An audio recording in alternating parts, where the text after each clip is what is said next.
అహల్యకు శాప విమోచనమై గౌతమ మహర్షి మరలా ఆమెను భార్యగా స్వీకరించిన తరువాత రామ లక్ష్మణ విశ్వామిత్రులు మిగిలిన మునులతో కలిసి ప్రయాణమై మిథిలకు చేరుకున్నారు.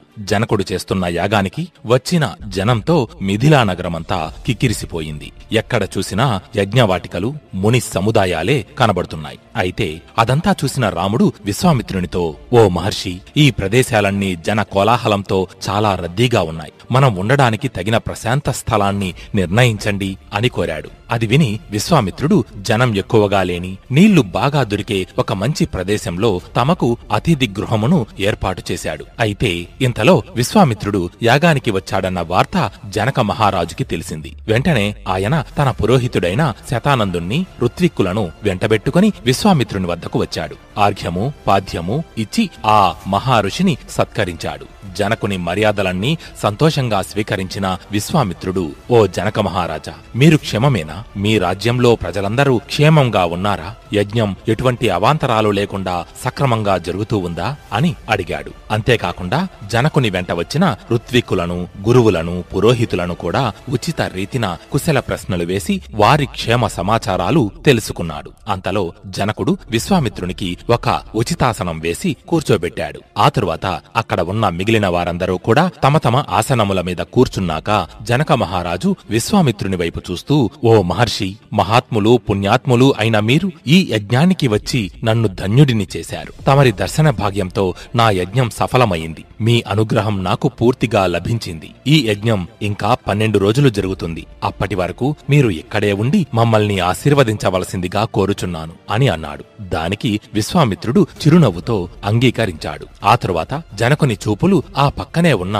రామ లక్ష్మణులపై పడ్డాయి. మహర్షి, నూనూగు మీసాలతో, ఒకే మాదిరి సౌందర్య ప్రకాశాలతో సూర్యచంద్రుల్లా వెలిగిపోతున్న ఈ వీరులెవరు? ఎవరి కుమారులు అని అడిగాడు. దానికి విశ్వామిత్రుడు, రాజా, వీరు దశరథ మహారాజు పుత్రులు రామ లక్ష్మణులు. నా యాగాన్ని పరిరక్షించడానికి వచ్చారు. రాక్షసులను మట్టుబెట్టి నిర్విఘ్నంగా నా యాగాన్ని పూర్తి చేయించారు. తరువాత అహల్యకు శాప విముక్తి కలిగించారు అని అన్నాడు. అయితే శతానందుని తల్లి అహల్య వశిష్ఠుడు దశరథ మహారాజుకి ఎలాగైతే కులగురువో అలాగే జనక మహారాజు యొక్క కులగురువు గౌతముడు, అహల్యల పుత్రుడు ఈ శతానందుడు. తన తల్లి అహల్యకు శాప విముక్తి కలిగిందని ఎప్పుడైతే విశ్వామిత్రుని నోటి వెంట విన్నాడో శతానందుని ఆనందానికి అవధులు లేవు. ఆనంద భాష్పాలతో రాముణ్ణి చూస్తూ చేతులు జోడించి అతడికి నమస్కరించాడు. ఆ తరువాత విశ్వామిత్రునికి దగ్గరగా చేరి, మహర్షి, మీరు రాముణ్ణి మా తల్లి వద్దకు తీసుకువెళ్లారా? మా మాతృమూర్తి రాముణ్ణి పూజించిందా? మా తండ్రి గారు తిరిగి వచ్చి మా తల్లిని స్వీకరించారా అని ఎంతో ఆతృతగా అడిగాడు. దానికి విశ్వామిత్రుడు, శతానంద, నేను చెప్పవలసినదంతా రామునికి చెప్పాను, చెయ్యవలసినదంతా చేశాను. రేణుకాదేవి జమదగ్నిని చేరినట్టు మీ తల్లి అహల్య మీ తండ్రి గౌతముణ్ణి చేరింది అని అన్నాడు. అది విన్న శతానందుడు పరమానందం చెంది శ్రీరామునితో, ఓ రామ, సకల మహిమాన్వితుడైన విశ్వామిత్రునితో మా మిథిలకు వచ్చిన మీకు మా స్వాగతం. ఈ విశ్వామిత్రుడు సామాన్యుడు కాదు, బ్రహ్మర్షి. వీరి సాంగత్యం లభించడం నిజంగా మీకు దక్కిన ఓ గొప్ప అదృష్టం. విశ్వామిత్రుడు తన గురించి మీకు చెప్పి ఉండడు. ఆ మహానుభావుని గురించి నేను చెబుతాను వినండి అని చెప్పడం ప్రారంభించాడు శతానందుడు. బ్రహ్మపుత్రుడు కుశుడు. ఆ కుశుని కుమారుడు కుశనాభుడు. కుశనాభుడికి గాధి జన్మించాడు. ఆ గాధి కుమారుడే ఈ విశ్వామిత్రుడు. విశ్వామిత్రుడు పుట్టుకతో క్షత్రియుడు. సకల విద్యలను అభ్యసించాడు. తన గొప్ప పరాక్రమంతో ఒక అక్షౌహిణి సైన్యంతో ఈ భూమి అంతా జైత్రయాత్ర చేసి అందరు రాజులను ఓడించాడు. అనేక వేల సంవత్సరాలు రాజ్యపాలన చేశాడు. ఆ ప్రకారం నగరములు, అరణ్యాలు, ఋషి వాటికలు అన్నీ తిరుగుతూ వశిష్ఠుని ఆశ్రమానికి వచ్చాడు విశ్వామిత్రుడు. వశిష్ఠుని ఆశ్రమం వన్యమృగాలు, ఫలవృక్షాలతో చాలా ప్రశాంతంగా ఉంటుంది. ఎంతో మంది దేవఋషులు, దేవతలు, బ్రహ్మఋషులు వశిష్ఠుని దర్శనార్థమై ఆ ఆశ్రమానికి వచ్చి వెళుతుండేవారు. ఆ ఆశ్రమంలో ఉన్నవారికి ఈర్ష్యాద్వేషాలుగాని, కోపతాపాలుగాని, అసూయగాని లేవు. వాలభిల్యులు, ఋషులు అక్కడ నిత్యం తపస్సులు, జపాలు, హోమాలు చేసుకుంటూ ఉంటారు. కొంతమంది ఫలములనే ఆహారంగా తీసుకుంటూ, ఇంకొంతమంది కేవలం నీళ్లు తాగుతూ, మరికొంతమంది కేవలం గాలిని పీలుస్తూ తపస్సు ఆచరించేవారు. ఆ ఆశ్రమంలో ఎటు చూసినా పవిత్రత, ప్రశాంతత వెల్లివిరుస్తూ ఉంటుంది. అటువంటి ప్రశాంత వాతావరణంలో ఉన్న వశిష్ఠుని ఆశ్రమానికి వచ్చాడు విశ్వామిత్ర మహారాజు. ఇక్కడ విశ్వామిత్రుణ్ణి మహారాజు అనడానికి కారణం ఆయన అప్పటికి ఇంకా బ్రహ్మర్షి కాలేదు. అయితే తన ఆశ్రమానికి వచ్చిన విశ్వామిత్రుణ్ణి సాదరంగా ఆహ్వానించి ఆర్ఘ్యపాద్యాదులు ఇచ్చి సత్కరించి ఉచితాసనం మీద కూర్చోబెట్టాడు వశిష్ఠుడు. అంతేకాకుండా ఫలములను కందమూలాలను ఆహారంగా ఇచ్చాడు. విశ్వామిత్రుడు కూడా వశిష్ఠునికి వినయంగా నమస్కరించి, ఓ వశిష్ఠ మహర్షి, మీరు మీ శిష్యులు అందరూ క్షేమమే కదా? ఆశ్రమంలోని వారందరూ ఎటువంటి ఇబ్బంది లేకుండా సుఖంగా ఉన్నారా? మీ తపస్సు అగ్నిహోత్రములు నిర్విఘ్నంగా కొనసాగుతున్నాయా అని అడిగాడు. దానికి వశిష్ఠుడు, మహారాజా, తమరి పాలనలో మేమందరం సుఖంగానే ఉన్నాం. మీరు క్షేమంగా ఉన్నారా? రాజ్యపాలన సవ్యంగా సాగుతోందా? మీ సేవకులందరూ తూచా తప్పకుండా మీ మాటలను పాటిస్తున్నారా? మీ సేనలు, మీ కోశాగారము, మీ మిత్రులు, మీ పుత్రులు అందరూ క్షేమమే కదా అని అడిగాడు. అలా ఒకరికొకరు కుశల ప్రశ్నలు వేసుకున్నారు. ఇంకా ఎన్నో విషయాల గూర్చి చర్చించారు. అనంతరం విశ్వామిత్రుడు ఇక బయలుదేరుతానని అనగా వశిష్ఠుడు ఆయనను ఆపి, మహారాజా, ఇంటికి వచ్చిన అతిథులను సత్కరించడం మన సంప్రదాయం. మీరు మీ పరివారం ఈరోజు మాకు అతిథులు కాబట్టి నేను చేసే అతిథి సత్కారాలు, ఇచ్చే ఆతిథ్యం స్వీకరించి వెళ్ళండి అని అన్నాడు. దానికి విశ్వామిత్రుడు, మహర్షి, మీరు మాకు మీ ఆశ్రమంలో దొరికే ఫలములను కందమూలాలను ఇచ్చారు. మేము వాటిని సంతృప్తిగా ఆరగించాం. మీతో మనసు విప్పి మాట్లాడాము. అదే మీరు మాకు ఇచ్చిన ఆతిథ్యం, చేసిన సత్కారం.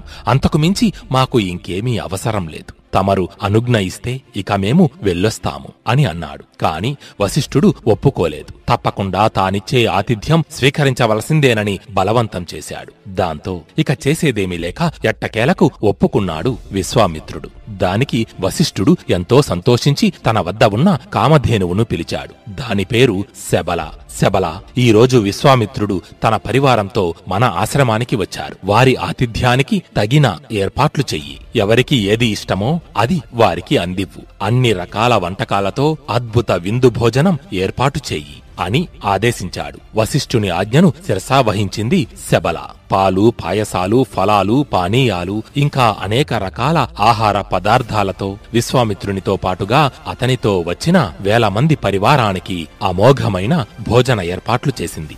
ఆఖరికి అవి వడ్డించడానికి పరిచారకులను కూడా సృష్టించింది. ఆ విందు భోజనం ఆరగించి అందరూ ఎంతో సంతోషించారు, సంతృప్తి పడ్డారు. అయితే ఆ కామధేనువు యొక్క దివ్య శక్తులు చూసి ఆశ్చర్యపోయాడు విశ్వామిత్రుడు. దానిమీద ఆశపడి వశిష్ఠునితో, మహర్షి, మీ ఆతిథ్యానికి మేమందరం ఎంతో ఆనందించాం. అయితే నాదొక కోరిక, దానిని మీరే తీర్చాలి. నేను మీకు 1,00,000 గోవులను ఇస్తాను. మీ కామధేనువును నాకు ఇవ్వండి. ఈ శబల గోవులలో రత్నం వంటిది. ఇటువంటి అమూల్యమైనవి మహారాజులమైన మా వద్ద ఉండడమే శ్రేయస్కరం. రాజ్యంలోని సంపద అంతా రాజు యొక్క ఆధీనమే కదా. కాబట్టి ఈ కామధేనువు కూడా మా ఆధీనంలోకి వస్తుంది. వెంటనే దీనిని నాకు అప్పగించండి అని అన్నాడు. ఆ మాటలు విన్న వశిష్ఠుడు చిన్నగా నవ్వి, రాజేంద్ర, మీరు 100,000 ఆవులు ఇచ్చినను, వెండి బంగారపు రాసులు ధారబోసినను నా కామధేనువును నేను మీకు ఇవ్వను. ఇది నా ప్రాణం. మాది తెగిపడని శాశ్వత బంధం. నేను ప్రతిరోజు చేసే అగ్నిహోత్రానికి కావలసిన పాలు, పెరుగు, నెయ్యి, దేవతలకు సమర్పించే హవిస్సులతో సహా అన్నీ ఈ కామధేనువే నాకు సమకూర్చి పెడుతుంది. ఈ శబల లేకపోతే నాకు రోజు గడవదు. కాబట్టి ఈ కామధేనువును నేను మీకు ఇవ్వలేను అని చెప్పాడు వశిష్ఠుడు. అయినా విశ్వామిత్రుడు ఊరుకోలేదు. అది కాదు మహర్షి, ఒక్క ఆవులే కాదు, బంగారంతో అలంకరించబడిన 14,000 ఏనుగులను మీకు కానుకగా ఇస్తాను. ఇంకా ఒక్కొక్క దానికి 4 తెల్లని ఉత్తమాశ్వాలను కట్టిన 8 బంగారు రథాలను ఇస్తాను. అంతేకాకుండా 11,000 మంచి జాతి గుర్రాలను ఇస్తాను. అంతెందుకు, 1,000,000 పాడి ఆవులను కూడా ఇస్తాను. ఈ ఒక్క కామధేనువును నాకు ఇవ్వండి. సరే పోని, అదీ కాకపోతే మీకు ఏం కావాలో కోరుకోండి, ఇస్తాను. రత్నాలా, బంగారమా, వజ్ర వైఢూర్యాలా, ఏం కావాలంటే అది కోరుకోండి, అవన్నీ మీకు ఇస్తాను. కాని ఈ కామధేనువును మాత్రం నాకు ఇవ్వండి అని అన్నాడు. కాని విశ్వామిత్రుడు ఎంత అడిగినా వశిష్ఠుడు తన దగ్గర ఉన్న కామధేనువును అతడికి ఇవ్వడానికి ఒప్పుకోలేదు. దాంతో విశ్వామిత్రునికి తీవ్రమైన కోపం వచ్చింది. ఈ దేశాన్ని పరిపాలిస్తున్న రాజుని, ఈ సమస్త భూమండలాన్ని జయించిన చక్రవర్తిని, అటువంటిది నా కోరికనే తిరస్కరిస్తాడా ఈ వశిష్ఠుడు అని తన అధికార గర్వాన్ని చూపించడం మొదలుపెట్టాడు. తన పరివారంతో కలిసి ఆ కామధేనువును బలవంతంగా లాక్కుపోసాగాడు. అయితే ఆ దుశ్చర్యకు బాధపడిన కామధేనువు శబల ఏడుస్తూ తనలో తాను, అయ్యో ఇదేమిటి, ఈ రాజు నన్ను ఇలా బలవంతంగా లాక్కుపోతున్నాడు. ఇంతకాలం నేను వశిష్ఠుల వారి దగ్గర కదా ఉన్నాను. ఒకవేళ ఆ మహర్షి నన్ను విడిచిపెట్టేశాడా? లేకపోతే ఈ మహారాజు ఎందుకని నన్ను ఇలా బలవంతంగా తీసుకెళ్తాడు? అయినా వశిష్ఠుల వారు నన్ను విడిచిపెట్టేంత అపరాధభావం నేనేం చేశాను? ఇంతకాలం అన్నీ ఆయనకు ఇష్టమైన పనులే కదా చేశాను. ఈరోజు కూడా ఆయన ఆదేశిస్తేనే కదా నేను ఈ మహారాజుకి విందు భోజనం ఏర్పాటు చేశాను. మరి తప్పు ఎక్కడ జరిగింది? ఏం జరిగి ఉంటుంది అని పరిపరి విధాలుగా ఆలోచించి చివరకు అసలు ఏం జరిగిందో, మహర్షి నన్ను ఎందుకు విడిచిపెడుతున్నాడో ఆయననే అడుగుతాను అని అనుకుని ఒక్కసారిగా హూంకరిస్తూ తనని పట్టుకున్న సైనికులను గట్టిగా విదిల్చి కొట్టింది. ఆ దెబ్బకు సైనికులు ఎగిరి చెల్లాచెదురై పడ్డారు. ఆ తరువాత వెంటనే శబల పరుగు పరుగున వశిష్ఠుని దగ్గరకు వెళ్లి ఏడుస్తూ, ఓ బ్రహ్మర్షి, దుర్మార్గులైన రాజభటులు నన్ను మీ వద్ద నుంచి లాక్కొనిపోతున్నారు. మీరు నన్ను వారికి ఇచ్చేశారా? నేను ఏం అపరాధం చేశానని నన్ను వాళ్లకు అప్పగించారు అని అడిగింది.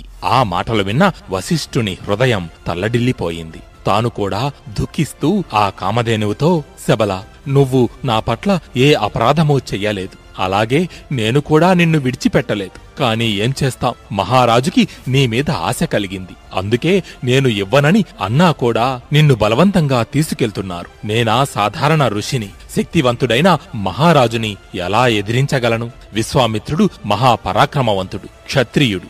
ఆయన వద్ద అశ్వములు, ఏనుగులు, సైన్యమూ ఉన్నాయి. దాదాపుగా ఒక అక్షౌహిణి సైన్యానికి అధిపతి ఆయన. అంత బలవంతుడైన మహారాజుని నేను ఎలా ఎదుర్కొని నిన్ను రక్షించుకోగలను అని అన్నాడు దీనంగా. దానికి ఆ కామధేనువు, బ్రహ్మర్షి, విశ్వామిత్రునిది క్షత్రియ బలం, కాని మీది అంతకు మించిన బ్రహ్మబలం. అతడి అస్త్రశస్త్రాలు, సైన్యం కంటే మీ తపశ్శక్తే గొప్పది. మీ శక్తి ముందు ఆ విశ్వామిత్రుడు ఒక్క క్షణం కూడా నిలవలేడు. కాబట్టి ఒక్కసారి నాకు అనుజ్ఞ ఇవ్వండి, అతడి సైన్యాన్ని సర్వనాశనం చేస్తాను అని అంది శబల. అది విన్న వశిష్ఠుడు పైకి లేచాడు. ఒకసారి విశ్వామిత్రుణ్ణి, అతని సైన్యాన్ని చూసి, శబల, మహారాజు సైన్యానికి ధీటైన సైన్యాన్ని సృష్టించు. నిన్ను తీసుకువెళ్లాలని వచ్చిన వారిని అంతం చెయ్యి అని ఆదేశించాడు. అది విని శబల ఒక్కసారిగా అంబా అంటూ దిక్కులు పిక్కటిల్లేలా హుంకరించింది. ఆ హుంకారం నుంచి అపారమైన సైన్యం పుట్టుకొచ్చి తనను తీసుకెళ్లాలని ప్రయత్నించిన విశ్వామిత్రుని సైన్యాన్ని నాశనం చెయ్యసాగింది.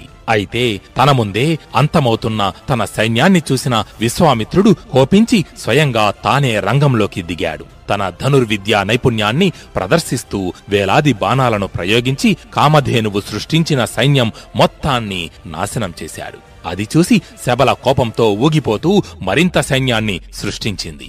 ఆ సైన్యం విశ్వామిత్రుని మీద, మిగిలి ఉన్న అతని కొంచెం సైన్యం మీద పడి అరాచకం సృష్టించసాగింది. అయితే ఈసారి విశ్వామిత్రుడు తన దగ్గర ఉన్న దివ్యాస్త్రాలను ప్రయోగించడం మొదలుపెట్టాడు. ఆ దివ్యాస్త్రాల సహాయంతో కామధేనువు రెండవసారి సృష్టించిన సైన్యాన్ని కూడా నాశనం చేశాడు. అది చూసిన వశిష్ఠుడు, శబల, ఇంకా సైన్యాన్ని సృష్టించు అంటూ ఆదేశించాడు. ఋషి ఆజ్ఞను శిరసావహిస్తూ అంబా అని అరిచింది శబల.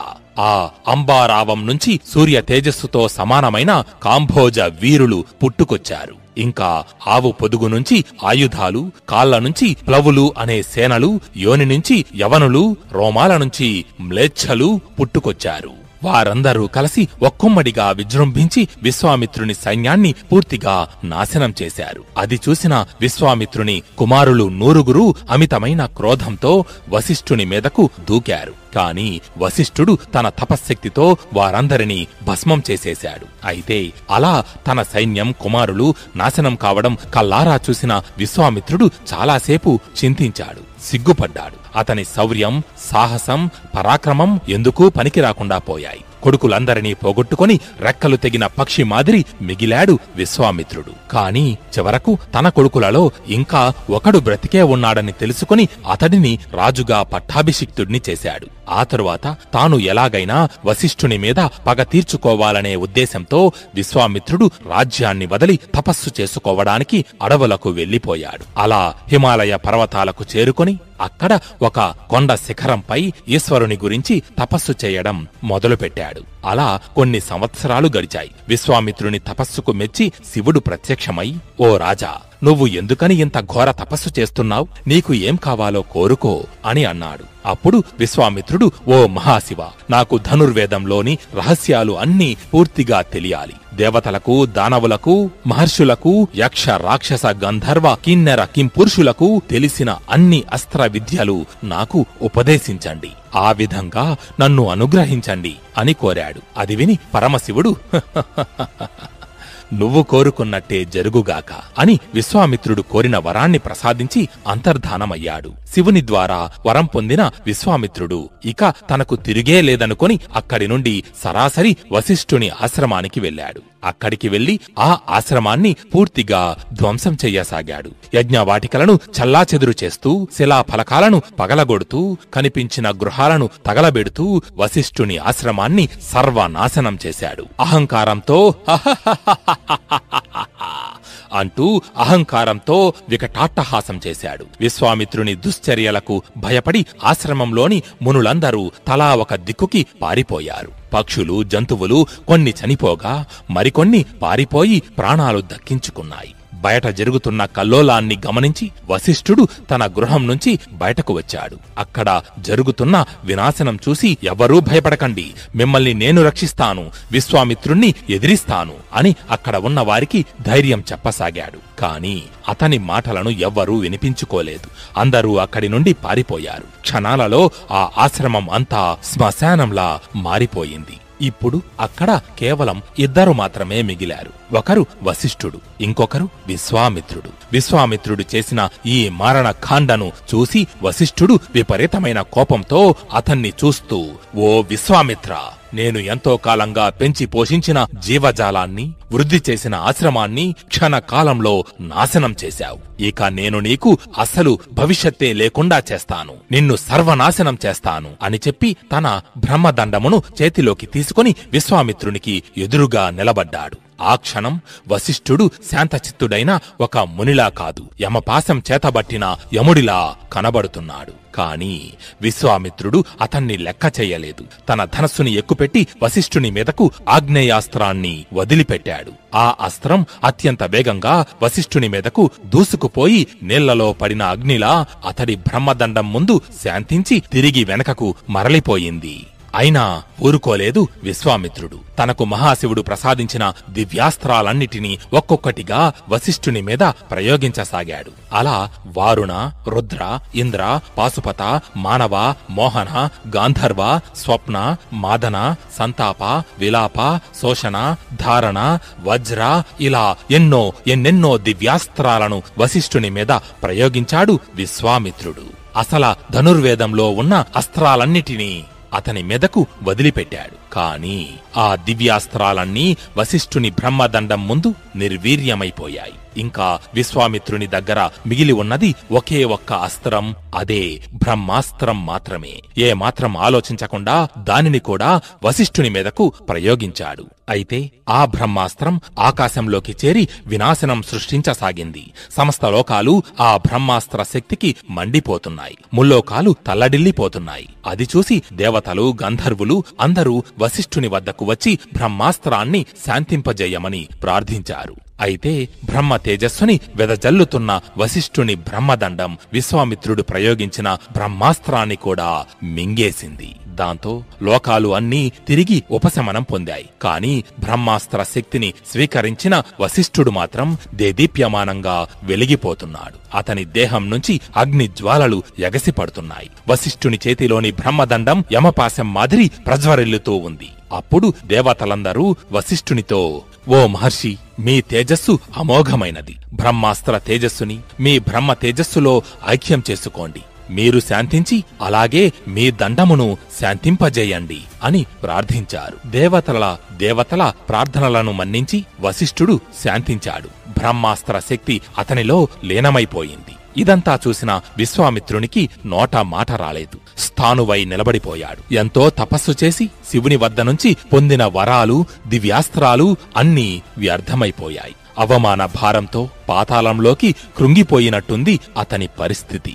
ఆ అవమాన భారం తట్టుకోలేని విశ్వామిత్రుడు శివుని గురించి ఘోరమైన తపస్సు చేసి ఎన్నో దివ్యాస్త్రాలను పొందాడు. అయినా కూడా వశిష్ఠుని బ్రహ్మ తేజస్సు ముందు నిలవలేకపోయాడు. దాంతో విశ్వామిత్రుడు తనలో తాను ఇలా అనుకున్నాడు, ఆహా, ఇది ఏమి ఆశ్చర్యం! వశిష్ఠుని బ్రహ్మ తేజస్సు ముందు నా అస్త్రశస్త్రాలు అన్నీ వృధా అయిపోయాయి. ఆయన బ్రహ్మదండం నా దివ్యాస్త్రాలన్నిటినీ మింగేసింది. దీనిని బట్టి క్షాత్రం నిరుపయోగమని, బ్రహ్మ తేజస్సు గొప్పదని అర్థమవుతోంది. కాబట్టి నేను కూడా మనస్సుని, ఇంద్రియాలను నిగ్రహించి తీవ్రమైన తపస్సు చేస్తాను, బ్రహ్మర్షి కావడం కోసం ప్రయత్నిస్తాను అని అనుకొని తన భార్యతో సహా దక్షిణ దిక్కుగా వెళ్లి అక్కడ కేవలం ఫలాలను ఆహారంగా తీసుకుంటూ ఘోరమైన తపస్సు చెయ్యసాగాడు విశ్వామిత్రుడు. ఆ సమయంలోనే అతడికి హవిస్యందుడు, మధుస్యందుడు, దృఢనేత్రుడు, మహారథుడు అనే 4 కుమారులు జన్మించారు. అప్పటికి 1000 సంవత్సరాలు గడిచాయి. విశ్వామిత్రుని తపస్సుకు మెచ్చి బ్రహ్మదేవుడు ప్రత్యక్షమై,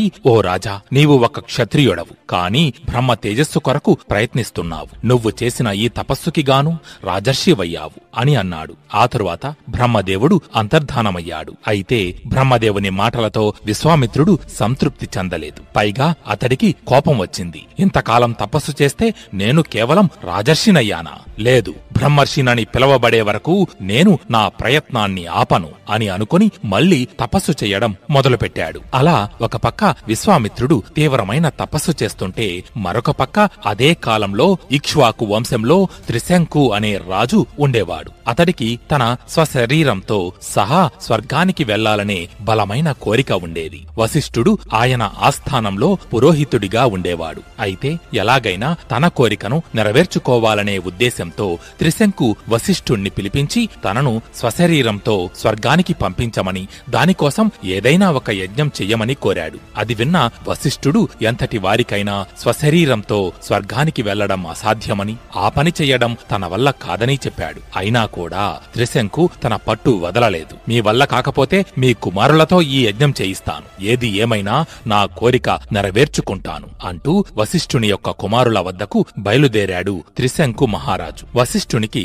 మొత్తం 100 మంది కుమారులు. వారందరూ తమ తమ ఆశ్రమాలలో తపస్సు చేసుకుంటూ ఉండగా త్రిశంకు వారి వద్దకు వెళ్లాడు. ఓ ముని కుమారులారా, నేను ఒక యజ్ఞం చెయ్యాలని సంకల్పించాను, కాని మీ తండ్రి వశిష్ఠుల వారు దానికి ఒప్పుకోలేదు. కాబట్టి మీ వద్దకొచ్చాను. నా దేహంలో ప్రాణం ఉండగానే నేను ఈ శరీరంతోనే స్వర్గానికి వెళ్లే విధంగా నా చేత మీరు తగిన యజ్ఞం చేయించండి. మీరు సత్పురుషులు, గొప్ప తపశ్శక్తి కలిగిన వారు. అటువంటి యజ్ఞం జరిపించడానికి మీరే సమర్థులు. వశిష్ఠుడు నాకు పురోహితుడు. ఆయన కాదన్నప్పుడు నా కోరిక తీర్చవలసిన బాధ్యత ఆయన కుమారులైన మీమీదే ఉంది కదా.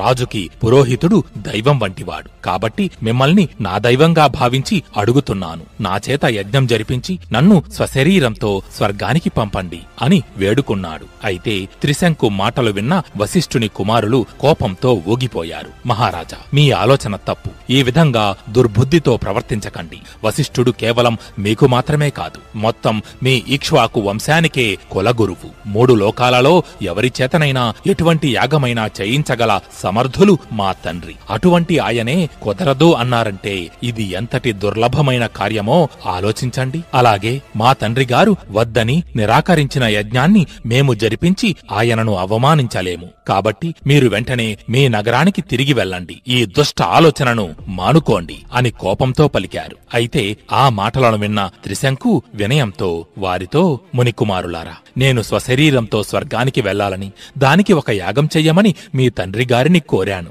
కాని దానికి ఆయన సమ్మతించలేదు. దాంతో మీ వద్దకు వచ్చాను. మీరు కూడా అందుకు నిరాకరిస్తున్నారు. ఏం చేస్తాను? వేరే వాళ్ల దగ్గరకు వెళ్లి నా కోరికను నెరవేర్చుకుంటాను. ఇక నాకు సెలవివ్వండి అని అన్నాడు. అయితే తాము ఎన్ని విధాలుగా చెప్పినా త్రిశంకు తన మొండి పట్టు విడవకపోయేసరికి వశిష్ఠ కుమారులకి విపరీతమైన కోపం వచ్చింది. ఓ త్రిశంక, మితిమీరిన ఆశతో సృష్టికి విరుద్ధంగా పోతున్న నీవు ఉన్న స్థానాన్ని కూడా కోల్పోయి ఒక కురూపిగా, చండాలుడిగా మారిపోవుగాక అంటూ శపించారు. అయితే వారు అలా శపించడంతోనే త్రిశంకుని రూపం భయంకరంగా వికృతంగా మారిపోయింది. నల్లని శరీరం, నల్లని వస్త్రాలు, చింపిరి జుట్టు, కపాల మాలికలు, ఇనుముతో చేసిన ఆభరణాలు, వీటన్నిటితో వికృతంగా మారిపోయాడు త్రిశంకు మహారాజు. అలా మారిన అతడి ఆకారాన్ని చూసి అతని వెంట ఉన్న రాజబంధువులు, మంత్రులు, సైనికులు అందరూ భయపడి పారిపోయారు. దాంతో ఆయన ఒంటరివాడయ్యాడు. ఏం చెయ్యాలో తెలియక అలా నడుచుకుంటూ విశ్వామిత్రుడు తపస్సు చేసుకుంటున్న చోటికి వచ్చాడు. అయితే తన వద్దకు వచ్చిన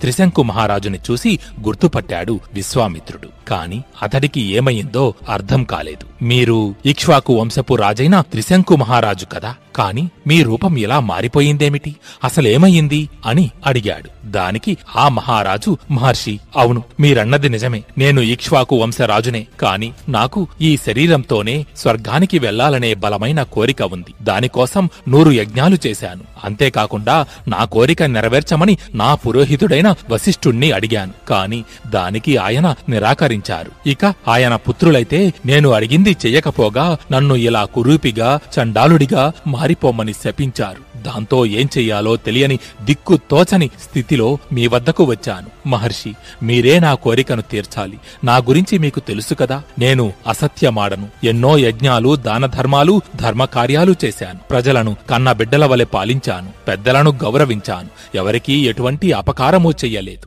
అయినా నా కోరిక తీరలేదు. ఏం చేస్తాం? దైవం మనకు అనుకూలంగా లేనప్పుడు ఎంత ప్రయత్నించినా అది వృధానే కదా. నా పరిస్థితి చూడండి ఎలా తయారయ్యిందో. ఒకప్పుడు మహారాజుని, ఇప్పుడు సర్వం పోగొట్టుకున్నాను. నాకు మిగిలిన ఒకే ఒక్క చివరి ఆశ మీరే.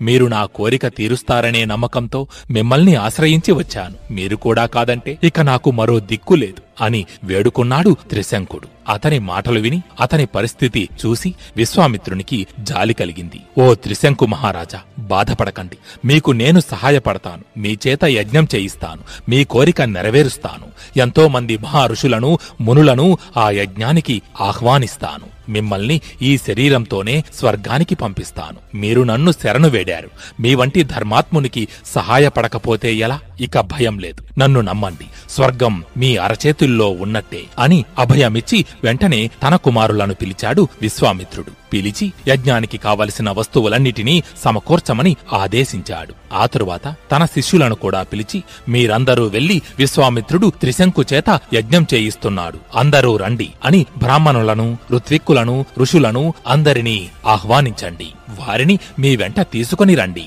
అని ఆజ్ఞాపించాడు. విశ్వామిత్రుని ఆదేశం మేరకు ఆయన శిష్యులు 4 దిక్కులకు వెళ్లారు. కనిపించిన ఋషులను, మునులను అందరినీ ఆహ్వానించారు. ఆ తరువాత తిరిగి విశ్వామిత్రుని వద్దకు వచ్చి, గురువర్య, తమరి ఆదేశం మేరకు మేము అన్ని ప్రదేశాలు తిరిగి అందరికీ మీరు చేస్తున్న యజ్ఞం గూర్చి తెలియజేసి తీసుకువచ్చాం. కాని వశిష్ఠుని కుమారులు మాత్రం రాలేదు. మేము చెప్పింది విని వారు ఇలా అన్నారు, ఒక చండాలుడు యజ్ఞం చెయ్యాలని సంకల్పించడం, దానిని క్షత్రియుడైన విశ్వామిత్రుడు చేయించడమోనా? చాలా బాగుంది. ఆ యజ్ఞంలో అర్పించే హవిస్సులను దేవతలు స్వీకరిస్తారని అసలు ఎలా అనుకున్నారు? ఆ యజ్ఞానికి వచ్చి భోజనం చేసే బ్రాహ్మణులకైనా, ఋషులకైనా అసలు స్వర్గలోక ప్రాప్తి కలుగుతుందా? అసలు ముందు ఈ యజ్ఞం సవ్యంగా పూర్తవ్వాలి కదా అని చాలా రకాలుగా దుర్భాషలాడారు గురువర్య అని విశ్వామిత్రునితో చెప్పారు ఆయన శిష్యులు. అయితే వారి మాటలు విన్న విశ్వామిత్రుడు కోపంతో ఊగిపోయాడు. ఎంతో పవిత్రంగా తపస్సు చేసుకుంటున్న నన్ను వాళ్ళు ఎన్ని మాటలంటారా? వశిష్ఠుని కుమారులందరూ భస్మమైపోవుగాక.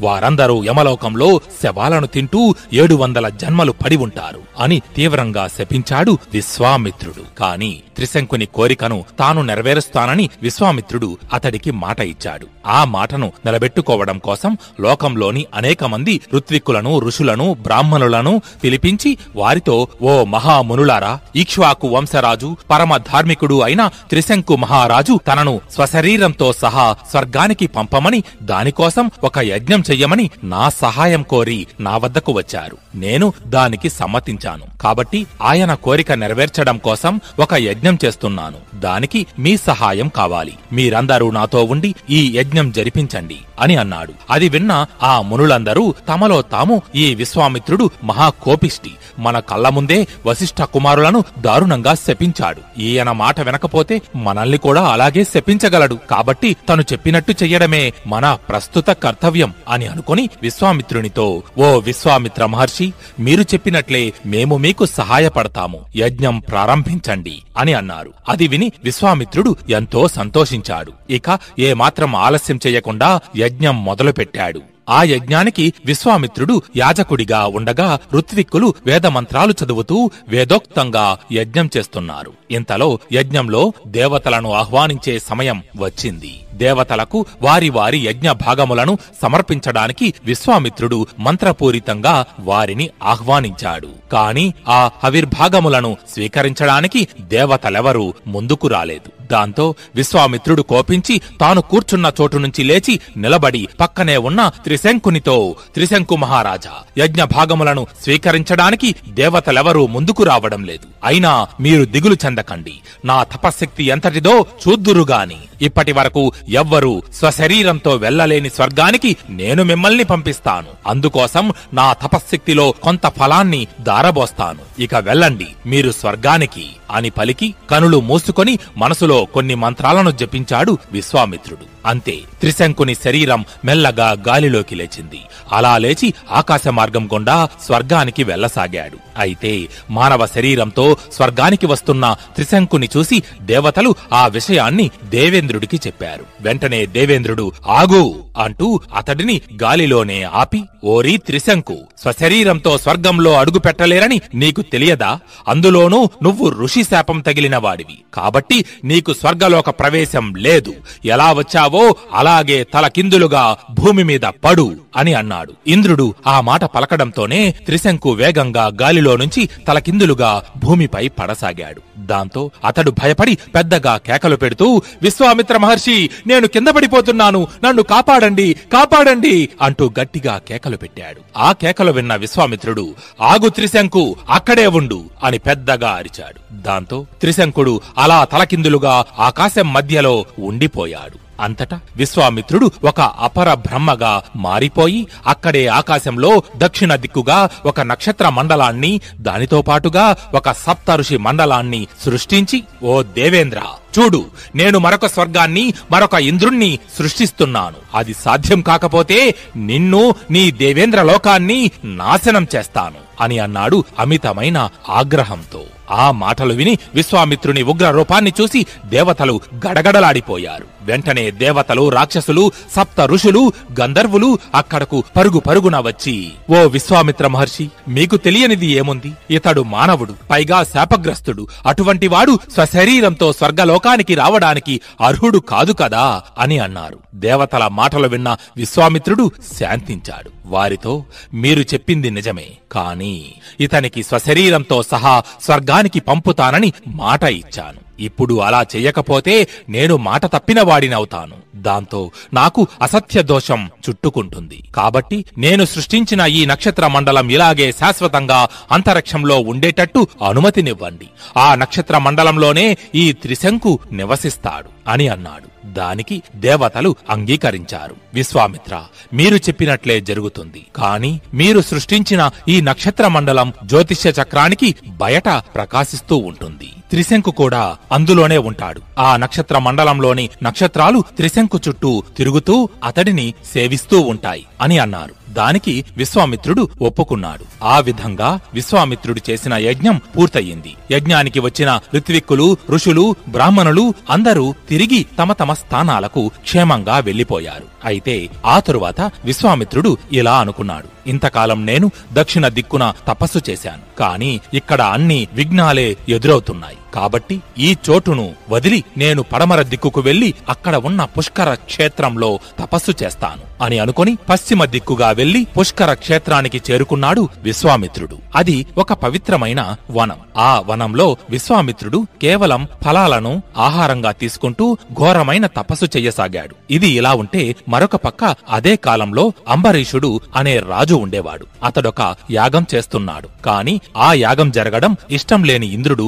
ఆ యాగ పశువును దొంగిలించి తీసుకుపోయాడు. అయితే ఉన్నట్టుండి హఠాత్తుగా యాగ పశువు మాయమవడం చూసిన పురోహితుడు ఆ రాజుతో, ఓ రాజా, యజ్ఞ పశువును ఎవరో తీసుకొని పోయారు. మీరు చేసిన ఏదో అధర్మ కార్యం వల్లనే ఇలా జరిగింది. దీనికి ఒక్కటే ప్రాయశ్చిత్తం. కుదిరితే పోయిన పశువుని తీసుకురండి, లేకపోతే దానికి బదులుగా ఒక మనిషిని తీసుకురండి, అప్పుడే యజ్ఞం పూర్తవుతుంది అని అన్నాడు. అది విన్న అంబరీషుడు మాయమైన యజ్ఞ పశువు కోసం ఎంతగానో గాలించాడు. కాని ఎక్కడా అతడికి దాని జాడ కనబడలేదు. దాంతో వేరే దారి లేక ఇక తన యజ్ఞంలో బలివ్వడానికి ఒక మనిషి కోసం వెతకడం మొదలుపెట్టాడు. అలా ఎన్నో నగరాలు, ప్రాంతాలు, ఊర్లు తిరిగాడు. కనిపించిన వారందరినీ మీకు వేలకొలిది ఆవులను, కోరిన సంపదలను ఇస్తాను, దానికి బదులుగా నాకు ఒక్క మనిషిని ఇవ్వండి అని అడిగాడు. కాని ఎవ్వరూ దానికి ఒప్పుకోలేదు. అలా తిరుగుతూ తిరుగుతూ భృగతుంగ పర్వతం మీద ఆశ్రమం నిర్మించుకొని భార్య పుత్రులతో కలిసి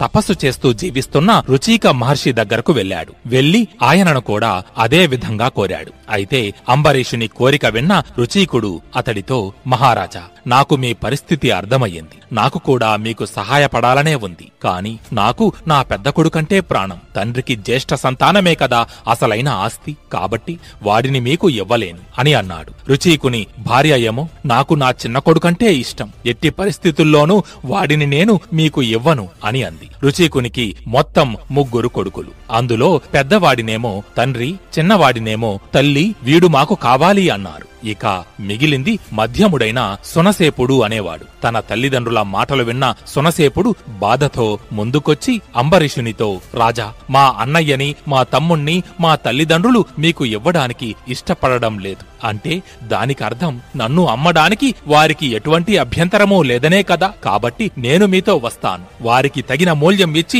నన్ను మీతో తీసుకువెళ్ళండి అని అన్నాడు. అది విన్న అంబరీషుడు ఎంతో సంతోషించి రుచీకునికి 1,00,000 గోవులను మూల్యంగా చెల్లించి సునసేపుడిని తన రథం ఎక్కించుకుని యజ్ఞ పశువుగా తీసుకుపోసాగాడు. అలా వెళుతూ వెళుతూ దారి మధ్యలో విశ్రాంతి కోసమని విశ్వామిత్రుడు తపస్సు చేస్తున్న పుష్కర క్షేత్ర ప్రాంతంలో తన రథాన్ని ఆపాడు. అయితే రుచీకుని పుత్రుడైన ఈ సునస్సేపుడు విశ్వామిత్రునికి మేనల్లుడు అవుతాడు. రథం ఆపి అంబరీషుడు విశ్రాంతి తీసుకుంటున్న సమయంలో సునసేపుడు అక్కడ ఉన్న ఋషులతో తన దురదృష్టం గురించి చెప్పుకొని బాధపడ్డాడు. ఆ బాలుని కష్టం విన్న ఆ ఋషులు జాలిపడి అతడిని విశ్వామిత్రుని దగ్గరకు తీసుకువెళ్లారు. అయితే అక్కడ తన మేనమామ విశ్వామిత్రుణ్ణి చూడగానే సునసేపుని కండ్లలో నీళ్లు తిరిగాయి. వెంటనే పరుగు పరుగున వెళ్లి ఆయనను కౌగలించుకుని ఏడుస్తూ, ఓ మహర్షి, నాకు తల్లి లేదు, తండ్రి లేదు, ఇద్దరూ నన్ను వదిలేశారు. నా అనుకున్న వాళ్ళెవరూ నాకు తోడు లేరు. కాబట్టి మీరే నన్ను రక్షించాలి. మీరు అందరినీ రక్షిస్తారని ప్రతీతి. అంబరీషుని కార్యం నెరవేరేటట్టు, అలాగే నేను దీర్ఘకాలం జీవించేటట్టు నన్ను ఆశీర్వదించండి. మీరు నాకు తండ్రి లాంటివారు. కాబట్టి ఒక తండ్రి కొడుకుని కాపాడినట్టు మీరు నన్ను కాపాడండి అని విశ్వామిత్రుని ఒడిలో తలపెట్టుకుని ఏడుస్తూ అన్నాడు సునసేపుడు. ఆ పసిబాలుని అమాయకపు మాటలు విన్న విశ్వామిత్రునికి ఎంతో జాలి కలిగింది. ఆ భావోద్వేగంలో తనను తాను మరచిపోయి, సునసేప, దిగులు పడకు, నీకు ఏమీ కాకుండా నేను రక్షిస్తాను అని చెప్పి తన 4 కుమారులను పిలిచాడు. పిలిచి వారితో, పుత్రులారా, పుట్టినప్పటి నుండి నేను మిమ్మల్ని ఎంత ప్రేమగా చూశానో మీకు తెలుసు. మీకు కూడా నా మీద అంతే గౌరవం ఉందని ఆశిస్తున్నాను. అందుకనే మీరు నా మాట కాదనరనే నమ్మకంతో ఒకటి అడుగుతున్నాను. అంబరీషుడు చేస్తున్న యజ్ఞంలో యజ్ఞ పశువుగా ఈ సునసేపునికి బదులుగా మీలో ఒకరు వెళ్ళండి. అప్పుడు నేను ఇతన్ని కాపాడుతానని ఇచ్చిన మాట నిలబడుతుంది.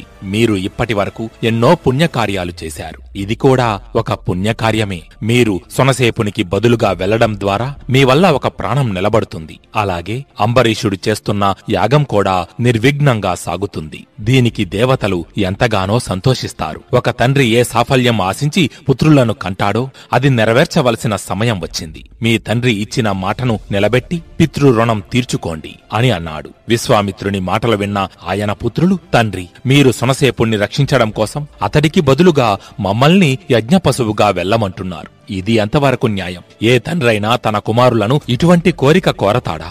దీనికంటే కుక్క మాంసం తినడం నయం కదా. క్షమించండి, ఈ ఒక్క విషయంలో మేము మీ మాట వినలేము. సునసేపునికి బదులుగా మేమెవ్వరం యజ్ఞ పశువుగా వెళ్లము అని అన్నారు. అయితే తన పుత్రులే తన మాట కాదనేసరికి, పైగా తనని కుక్క మాంసం తినడం నయమని అవమానించడంతో విశ్వామిత్రునికి విపరీతమైన కోపం వచ్చింది.